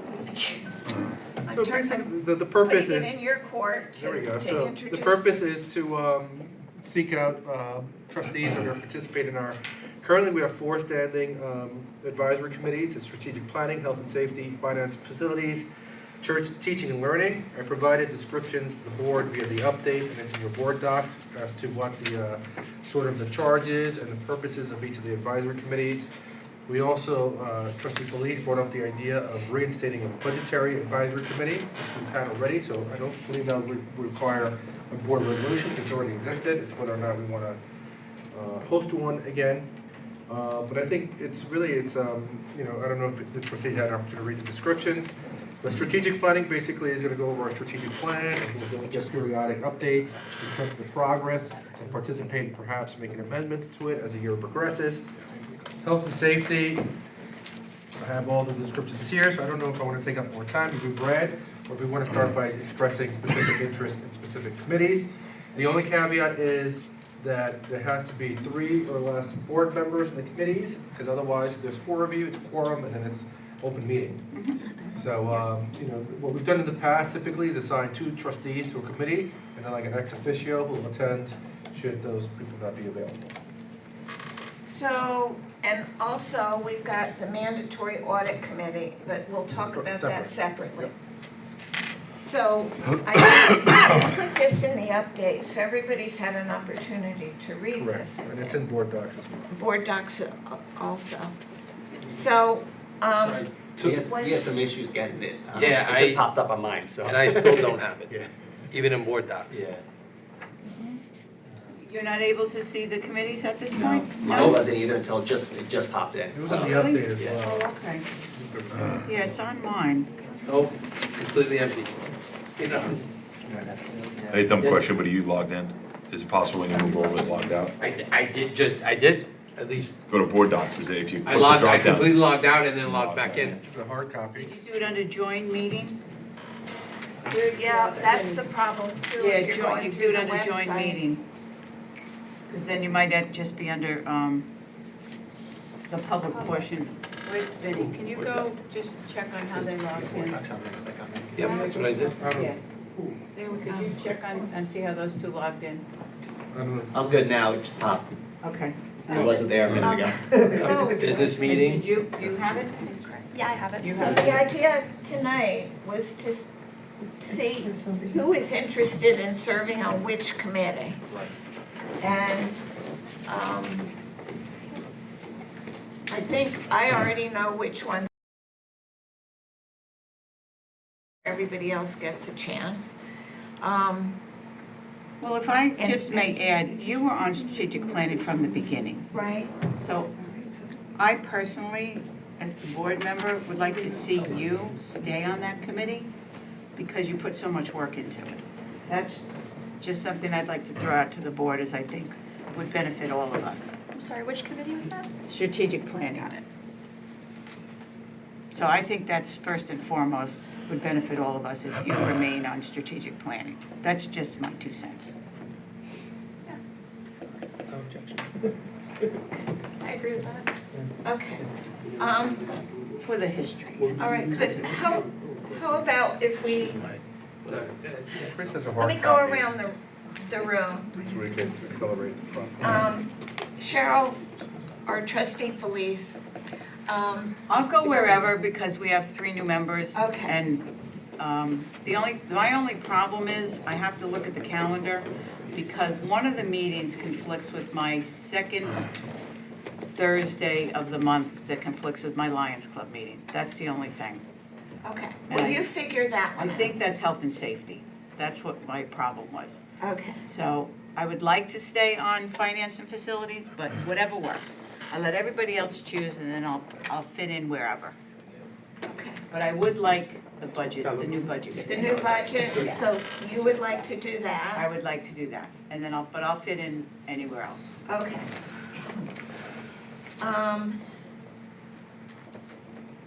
Trustee Calderon, do you want to be on one or more? One or more, yeah, I want to be on 2. if that's Which possible. ones would you like? So I'm pretty flexible, but I have a strong preference for teaching and learning, specifically focus on supporting equity and instruction. And then I'm also interested in strategic planning as well. Okay. So I'm going to,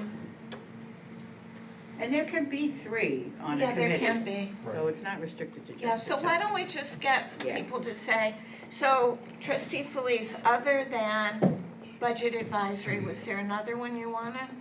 It really doesn't matter. All right, so you'll hold off I'll till hold the off. end. Trustee Puccini, No, as in years past, I'm not gonna participate. okay.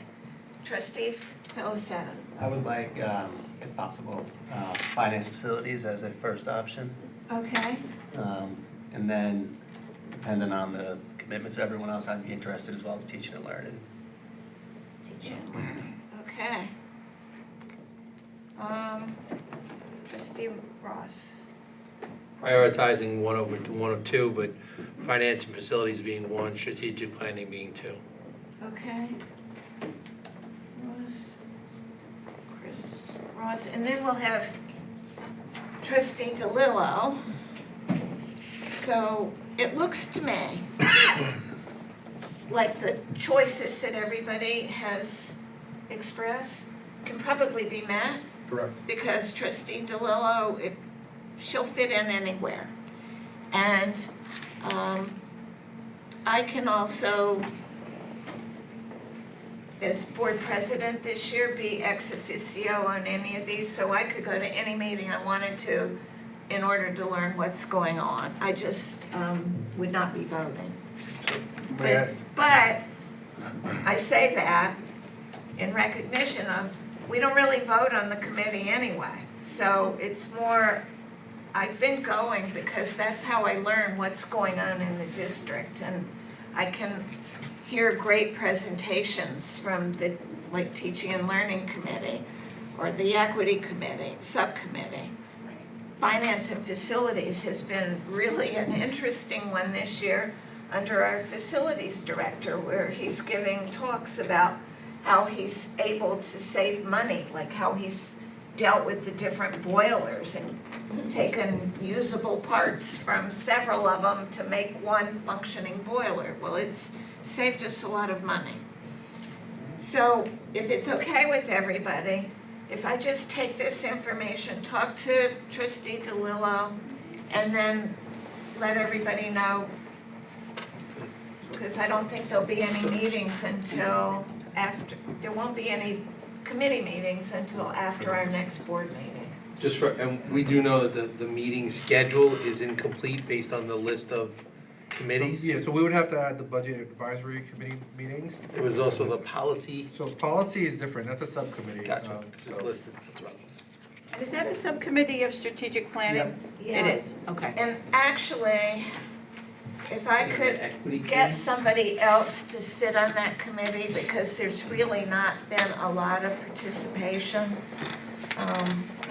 I've been going, our clerk goes, and we've got two, yes, Shannon. yes, back there. She's always there, but Trustee Calderon's Yeah, I'd be interested in happy to- policy. I'd be you'd like to do happy. policy Yeah. as well? Great, Happy to do that. okay. So, We have Ann Hayes And- and Erica Calderon for policy. okay, and Trustee Felice, any other? she's on, she said budget advisory and others that she would think about. We Yeah, don't you'll- have you'll- anybody on You'll health let me and know safety. after Trustee DeLillo, Vice President DeLillo selects hers. And then wherever there's vacancies, you let me know and we'll work it Oh, out. okay, that'd be great. Okay? So I'll send a reminder of the update this week, and then for the next board meeting, we'll have to ratify the committee members. Okay. Just a quick comment on the Budget Advisory Committee. In the past, when we've had Budget Advisory Committees, we did not have trustees on that committee. Can you show how, can you demonstrate how that committee was made up? I was told that trustees, It's been a long time. I'll yeah. have to look it up. yeah, would you? Let's go back and look at how it was made up. It was 15 years ago, I think. Okay. It's my first or second year on the board, so it was about 12, 13 years ago. It was headed by Rocco DeVito before he became a trustee. And I think it was co-chaired by Tony Hoffline. And also why it was disbanded. The board, there was too many people, they just couldn't function. Well, I mean, that's what happened, right? I mean, they tried, they couldn't even do a presentation of the work well, because, there was, and in addition, I think that the information that they were dealing with really wasn't the budget advisory information that we need today. That, you know, I It's think what different. we need, it's very different. Sure. So, okay.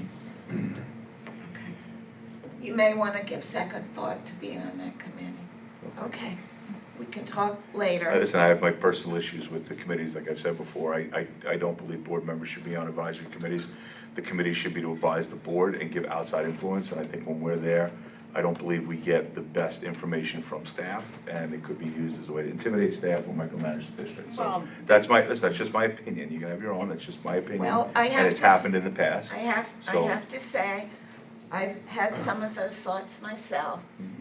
But I think that if board members are staying within their role, it can be beneficial because it does give us a sense of how well certain areas are working.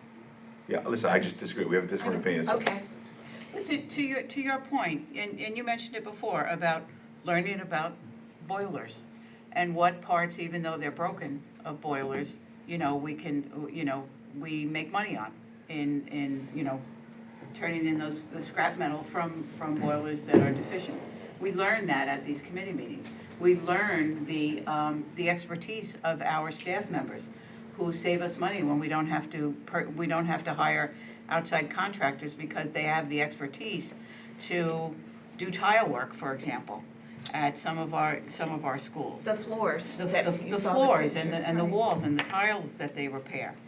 And we learned that at the committee meetings. I have never experienced any time that board members intimidated anyone on the committees. I take personal exception to that. Well, I I don't Exception take Why do we it. have, So the point is, it's happened before, and that's why board advisory committees should take their can you findings name, and can present. you name I'm an not gonna example name- of that? Whoa, but that, I think Chris makes a fair point in that there, for example, as a practicing attorney, I'm supposed to stay away from the appearance of impropriety. And the fact that a board member is sitting in a room and there's the ability, not that they actually do. I've seen you sit in rooms, I've seen you shake hands and be very nice with people and affect nothing. That doesn't say that they're not affected by you being in the room. They behave differently, they act differently, they do something different. And that creates that appearance that you're affecting the conversation. But when I got on this board, these committees were already in place. The- So then why weren't they corrected when I got here 8 years But ago? wait a minute, so you're That's just, the hold on, no, system that was in you're place. justifying Just 'cause it was in place doesn't mean it's the appropriate. fact that we did the practices in the past, and I'm not Hold on, disagreeing with just that. hold. Stop speaking under your breath. Speak in the I've conversation said here, it, so I've if said, it's I've said it wrong, before, just because it didn't and happen then, don't or doesn't speak happen when now, I'm doesn't mean it speaking. didn't happen then. don't Don't speak correct when me. I'm Don't speaking. talk No, I'll like I'm a correct child. you. Yeah. Don't, if you wanna correct something, listen, then wait till I For starters, finish. wait, hold on, I'll say this, why are we talking about it? Because- Listen, I because personally it's a don't wanna system. participate, go have your system, I'm not asking you to change the system, I'm just saying I don't wanna participate, and I Okay, have specific reasons why. trustees. You chose to chime in and try to correct me and what my issue Because was. you said the system, you don't wanna participate in I said the I don't agree with the system, system but the because of what system could is happen. here. Okay. It doesn't matter, and The I don't system believe is the here. system works. Trustees. Can I make a please. suggestion? Here. Let's, And Jeannie, I think that, let's dial this back, because the whole question of whether to have board advisory committees is one for the board to decide. Right now, I don't think that I'm hearing anybody saying we need to scrap all of them. Correct. I think that what we need to be considerate of is that when we go to these meetings, we be on our best behavior and demonstrate how we're able to listen and observe and not provide overt impact that you're talking about from your experience as a lawyer. And avoidance of impropriety is if any of us are picking up that we're having some impact, adverse impact in a committee meeting, then we should just take ourselves out of it. So, I got here, Can I just, I have to finish what I have to say. I got here, I am the second in seniority on this board. So in all effects, you are my mentor. You served as board president for 3 times when I was here. No, but 3 times that I know of. Were you not 3 or 4 times? 4. 4 times. 3 times when I wasn't here, 1 year when I watched you, and then 1 year while I was here. So if you wanted it to change, why didn't you do something when you were board Oh, president? I'll answer that, that's very simple, okay? Okay. First of all, for the last 3 years, I brought this objection, I've mentioned my objection to these committees. It's not my decision, nor is it the board president's decision whether these committees function or not. That's the board's decision. But they're I still see, here. So you just talked about talking over, right? So my point is, okay, I'm not here to disrupt the process. You all want to get involved, have at it. I have an issue with why I don't, and I felt the need to explain that to the folks that are listening. So it doesn't look like I just don't want to do my job. I have a fundamental issue with the makeup of this. And to further your point, I was part of the group, the board that created the committees. I think they have outlived their usefulness. I've seen them fall apart. I've seen them during COVID provide not much. I mean, like, I just don't agree with it. I'm not here to disrupt it. Have your committee, have your meetings, and go do what you want to do. So I'm not telling you to stop. So where we are tonight is we've got the committees we've got people who've expressed interest in serving on them or attending them. It's not mandatory for any board member to have to go, so we've satisfied all that. We do have one item of business that we have to do because it's mandated, and that's to have our audit committee. Because that's Next. the next discussion item. So I'm gonna do a check for understanding as an educator and say that we're gonna proceed forward with our advisory committee. Something I did different this year for the trustees is I created descriptions of each of the committees that include purpose, the charge of the committee, and sort of practices. So at each of our first meetings this year, we're gonna review that for the respective committees so that we're all on the same page. Because I think everybody's making valid points, and, you know, it's all about perspective. Two things can be true at once. So I agree with Trustee Ross in that, yeah, when trustees are around, people act differently. Just by the nature of fact you're a trustee, not because you're doing anything explicit, this is by nature. But at the same time, I've sat in committees where we've had very candid conversations, and I don't believe that our employees or committee members have held back their opinions. And so, you know, I think both are true, so I appreciate both perspectives. We're supposed to be a team, we're all supposed to be a team together. And we can't all share the burden of our job here if we're not all doing it together. So I think we should examine. It's either mandatory that we all be on the committees, or we don't. Well, Hold on. I'd like to So just why didn't you have the step same back on objection that for the one. last 5 years that they Because- didn't participate? And it's getting tiresome. What, it's It's getting tiresome? tiresome that you Okay. don't Can we participate on the hold on committee. just a minute? It is. The committees are functioning. The committees are gonna be reporting to the board on a regular basis. That's a new change that the superintendent's gonna make. We're gonna have a presentation at every meeting by one of the Not sure the committees, but different. Right, different topics. So that way, everybody at the board table is gonna get a sense of what teaching and learning is doing, what guidance is doing, what the facilities director is doing. We'll all hear it ourselves. I think that's an improvement, and you're putting that into place. I think that also takes care of your concern about trustees meeting their obligations of basically staying informed of what's going on. That will be helpful. And it takes care of that, and it also enables any trustee who, for whatever reason, can't go to a meeting. That's still in place too. So I think that we're gonna follow up with regard to the people who've said what they're interested in. We'll check with Trustee DeLillo, fill it out, come back at our next meeting, and then people will go forward. If we're going on to audit, do you need to introduce this any further? No. Okay, because we're mandated by state law to have an audit committee. And what that does is meet with both the internal and external auditors. And then when the audit reports come in, the audit committee determines whether or not to recommend it to the entire board. And the auditors will actually come in and make a presentation to the entire board. So, on the audit committee, last year, I was on it and Trustee Felice was on it.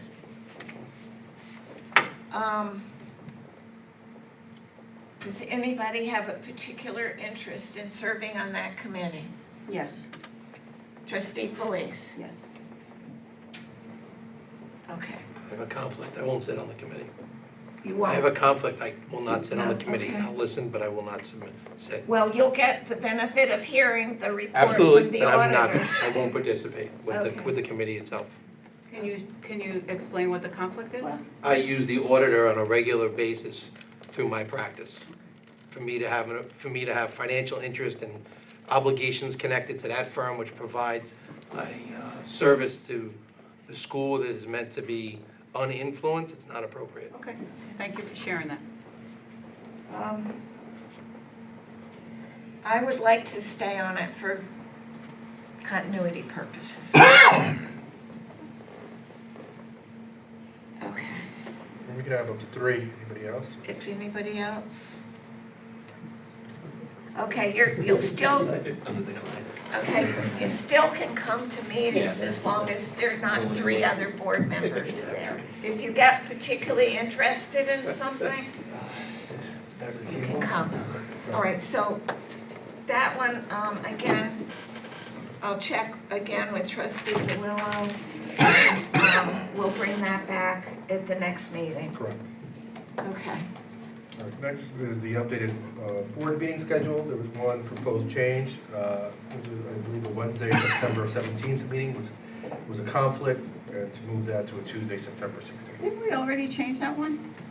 No, that was the Yes, we other moved- one we just. We did move it around when it came, once we agreed on the date, we came back to it because that 17th date that we had originally discussed is also a student-teacher, parent-teacher conference evening, of which the vice president, who is not here, specifically has a conflict, and as do I, although I don't always attend for that evening, but Ms. Debbie does. So is we the asked conflict her- avoided now by moving it to Tuesday? Yes. That's what I understood. Okay. And, Yeah, because I already have it on the Tuesday. right, I did too, but that had not been We on did the, discuss on it at the board retreat. on the- Informally, But and this said made- at that time, but this needs to be Okay. voted And on. then we and had, Okay. got then it. we had a discussion that you could do the Tuesday then you're meeting by traveling. Zoom. I am, but I can join by Zoom. Right. Yeah. Okay, So you can do Zoom on Tuesday. Absolutely. okay, Okay, okay. all All right. right, got it. So I think that takes care of that. Do we have to? vote for it. Motion. We have to do a motion. We have to vote on that. Okay. I have a motion, Is there, sorry. Is Are there there a other mo- a items in this motion? section that we have to vote on? Should we do them together? Do we have to vote on the policy at 6 and the board priorities? I would say we still have to discuss the let's other- just do this. Okay. We're almost What do you there. Is there a motion to approve a change in the board meeting schedule Motion, for the September 17th meeting to move it to September 16th? motion to approve the updated BOE meeting schedule. Okay, motion by trustee Ross, second by trustee Falzetta. Questions, discussion? Seeing none, all in favor? That change is approved. Okay. Next, I shared the board priorities, which we adopt on an annual basis. I had shared it in the update a couple times, actually, over a couple of weeks. And looking at it and having a very brief conversation with trustee Hayes or President Hayes, I feel like the language there is broad enough to capture exactly what our priorities are. And I don't think that they have really changed. And the priorities are also aligned with our strategic plan. So I don't know if anybody has any recommendations or. I just had a basic question. After each one, you have TLHS, were those, That's old, so I'm gonna remove those. There was a strategic plan that was never implemented, and that referred to the pieces of the plan that these priorities spoke to. But to me, the priorities are independent of Gotcha. the strategic plan. It just basically is a guide as to what we prioritize in the school district. And the other change would be in the caption, take the year out. Correct. I would suggest not even Happy. having a year there at all. That would be board priorities. Because normally at our reorg meeting, we establish priorities. So going forward, this would cover us until next July 1. Correct. Does anybody want to reorder these? Although I don't think that the order makes number 1 any more important than number 6. Right, Correct. fine. So, all right. So, since I don't think that on our July 1 meeting, I don't think we didn't. we voted, We didn't vote. No, on we these didn't. we priorities. didn't vote at So all. We need to vote just to. We continued them. Right. Okay, so we could vote tonight that these will be our priorities with the change in the caption by deleting the years and by deleting the references in the parentheses. Or should we bring it back at our next meeting? No, we could motion with those Motion with the changes? Okay. Is there a motion to approve Board of Education priorities that are shown on our agenda with the correction in the caption to delete the year 2024 to 2025, and in the body of the priorities to delete everything in the parentheses? Is there a motion to approve? Trustee Ross, second by Trustee Felice. Questions or discussions? Seeing none, all in favor? These will be our priorities for the year going forward. And finally, we have a second reading of policy 8113, which regards to the extreme heat condition days, which is supposed to be adopted by September 1st.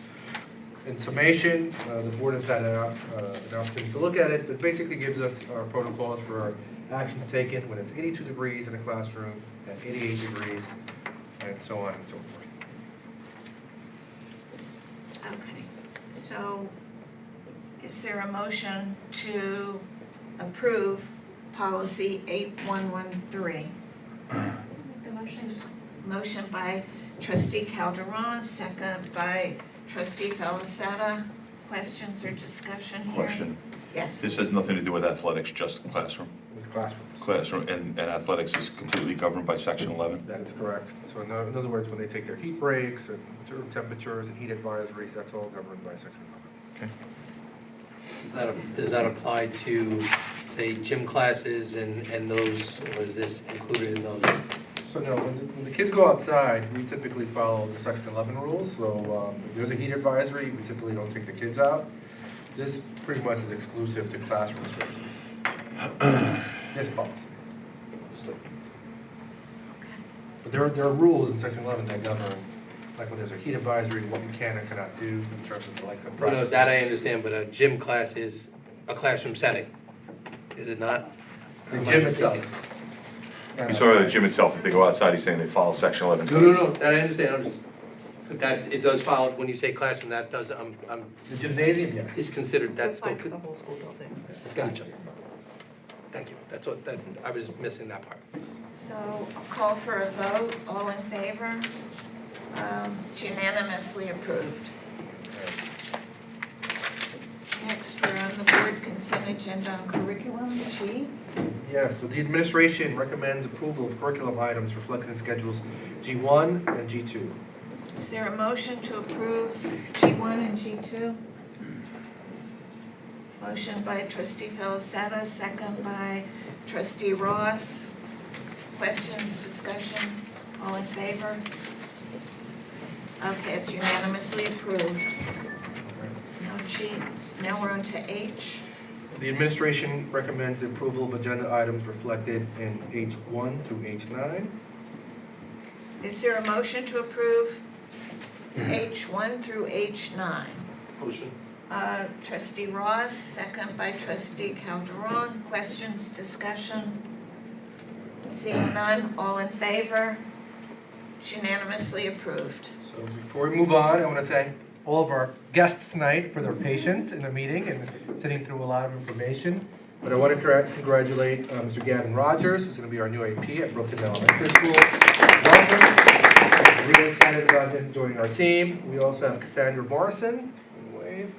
There she is. She will be working at Frank Law as an English language teacher or ENL teacher. We also have Caitlin Ekbeck. Did I say that? Ebike. Yes. Or Caitlin. Welcome. So Caitlin will be joining us as an art teacher at Bertha B. Fritz in Belport Middle School.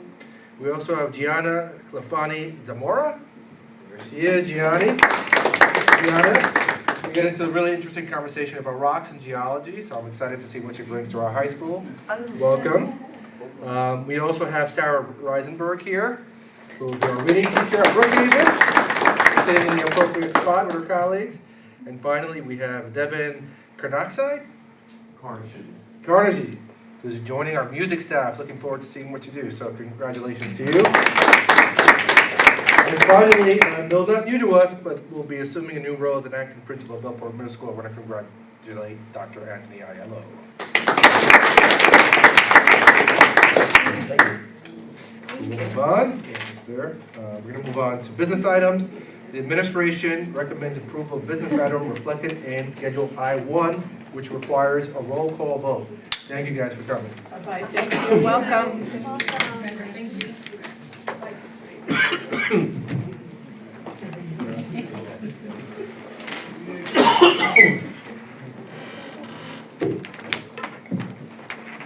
I feel like I said something wrong. Pat, did you do something? Anyway, so the first business item is I-1. It requires a roll call. That's to approve the financing for our energy performance contract.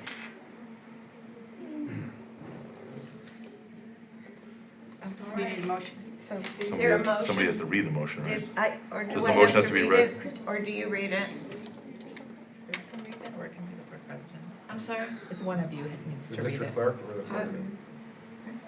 There's no attachment, so Yeah, whoever I don't has have it. an attachment here to read. It's in the, It's in the body, the it board, says the body, the recommended body action. of, the Okay, body hold on a of minute.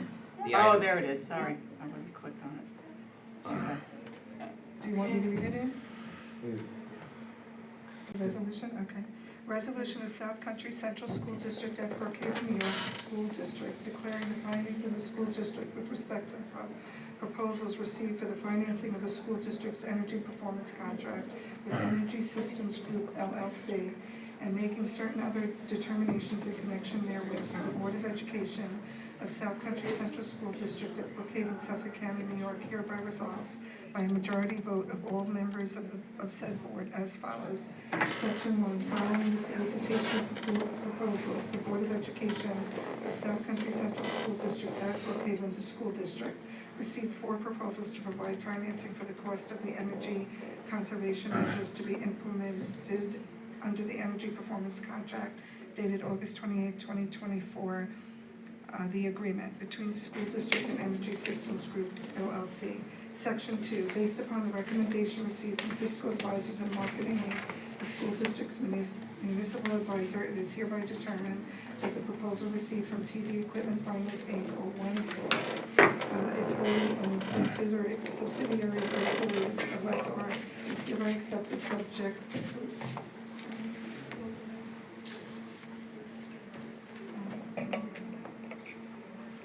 to the negotiation of one or more lease purchase agreements approved by council. Section 3, the president of the Board of Education, the vice president of the Board of Education, the superintendents of schools, the assistant superintendent for finance management, and/or district treasurer, collectively the authorized representatives, and individually the authorized representative, acting on behalf of the school district and the advice of council, are hereby authorized to negotiate, enter into, execute, and deliver one or more lease purchase agreements, the equipment lease with the lessor and/or its assignee.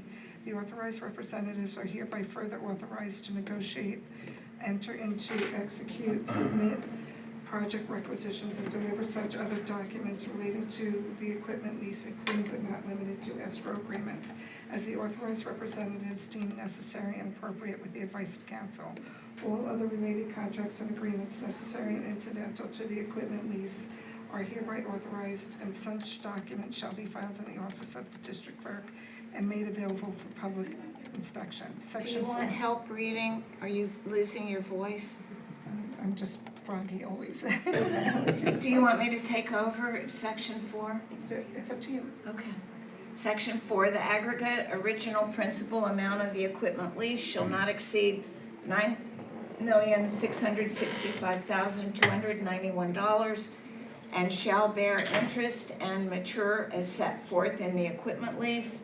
Section 5, the school district's obligations under the equipment lease shall be subject to annual appropriation or renewal by the Board of Education of the school district as set forth in each equipment lease, and the school district's obligations under the equipment lease shall not constitute a general obligation of the school district or indebtedness under the Constitution or laws of the state of New York.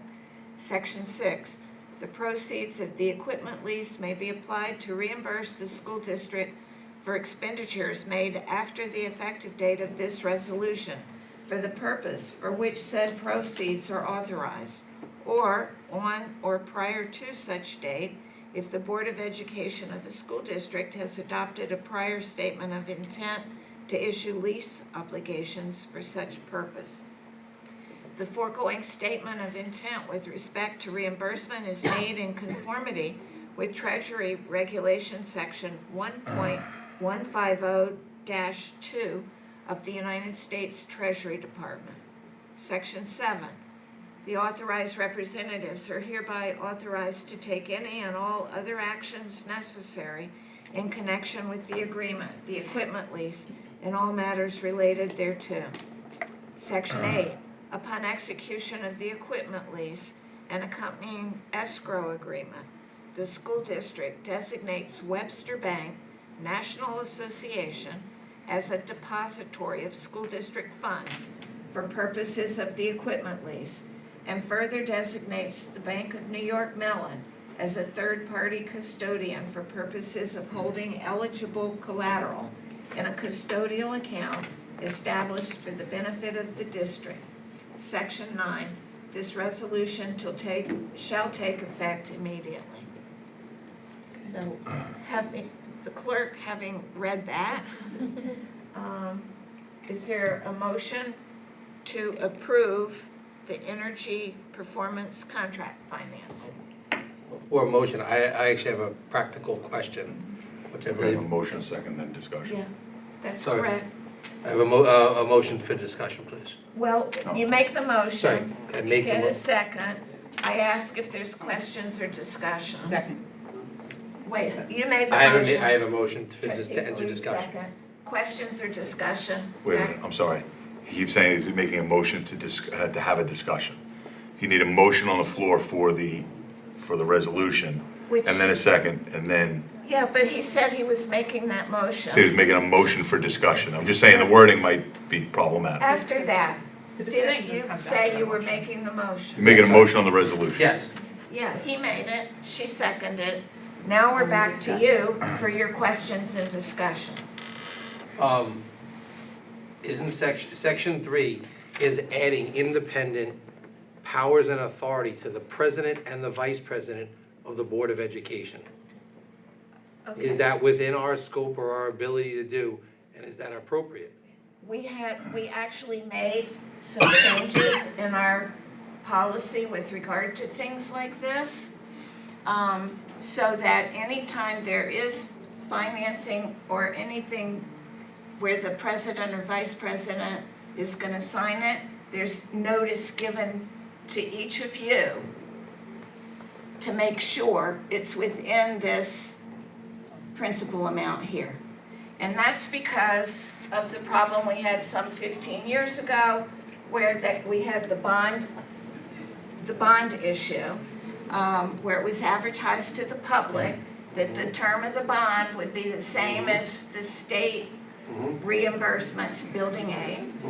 And then the president of the board at that time instead made it be a 20-year bond, even though the building aid payment was 15. So we worked with our financial advisors and our counsel and had a change made so that now there has to be notice given to each board member anytime the board president is bonding or lease agreement. That's not what it says, though. Like, No, that- I have the it- same it- objection. he It does not, number one, the section does not say that. It authorizes the president, or, and this is adding the words in by the legal, the way it's being read. It really reads, the president of the Board of Education, or the vice president of the Board of Education, or the superintendents of the school, or the assistant superintendent, or management and/or district treasurer can all enter into it. That's number one. But number two, that us as a board have no independent authority on any subject. You're giving the vice president and the president independent authority outside of this boardroom.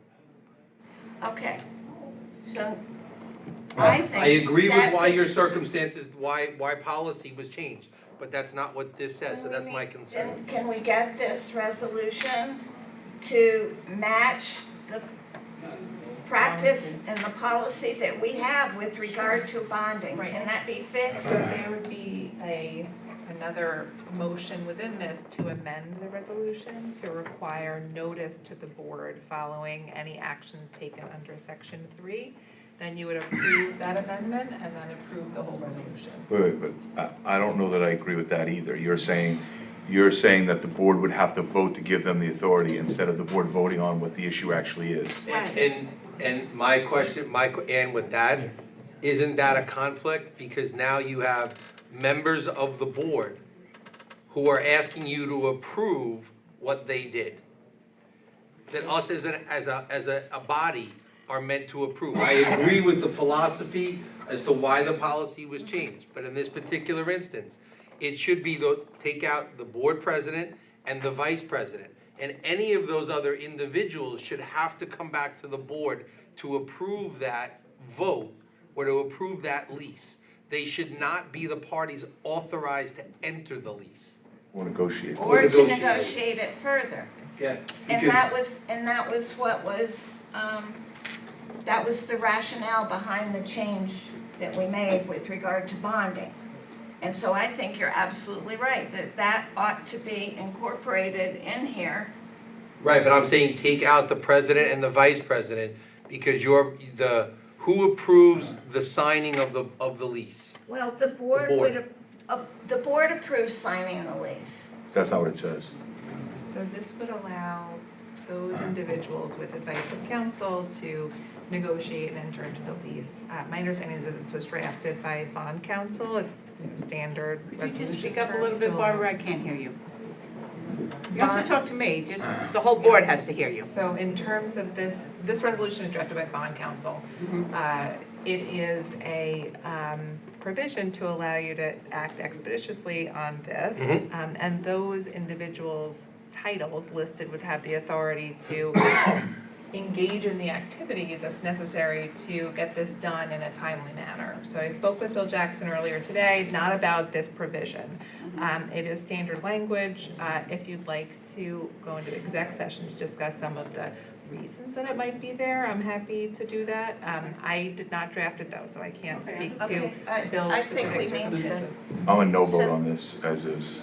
So this means forewarn the trustees that if we may lose the financing if it's not approved. So that- Right, so that's, Okay, and but we that's, can go into exec session and get it straightened out, maybe.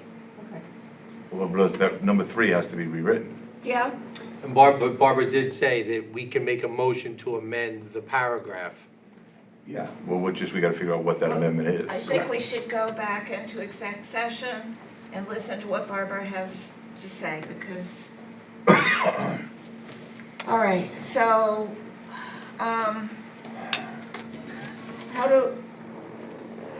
how do we deal now? We had a motion and a second and a discussion, and we're gonna have a motion to either withdraw or. withdraw. Why don't we withdraw? That's fine. You can A move motion to withdraw it. We'll start from scratch, go into exec session to discuss it. So, do you have a motion to withdraw the motion to approve? Yes. Yes. Is there a second? Yes. Trustee Pacini. So all in favor of withdrawing the underlying motion, raise your hand. That's unanimous, I assume. Oh, because sorry, you yes, made I'm the sorry, motion. yes. Okay, so the motion is withdrawn. Let's finish, The rest of let's the. finish everything else and then go into executive session, so this will be the only thing left, All okay? right, yep. The administration recommends the approval of business items reflected in I-2 through I-9. Is there a motion to approve I-2 through I-9? I'll make the motion and then I have a question. Okay, motion by trustee Felice, second by trustee Seta. Question, discussion? Question on 7, UPK, we're staying at South Haven? Yes. This year? Thank you. So all in favor of I-2 through I-9? Yes, it's unanimously approved. no discussion items. We're not gonna close the meeting, although, does anybody want to say anything? Because I'm thinking we'll go into exec, we'll straighten out the financing resolution and come back and just take a vote on it. And there won't be anything else that anybody wants to hang around for. Okay? So there'll Does just be anybody one have remaining closing business remarks you want to make? No. All right. So, Can we say here for the exec? sure, Yeah. if everybody leaves, Sorry. Thank you, here's your hat. Still gotta go to Make a exec. motion to go into we exec. need a motion to go into exec session in order to receive advice at council with regard to energy performance contract financing.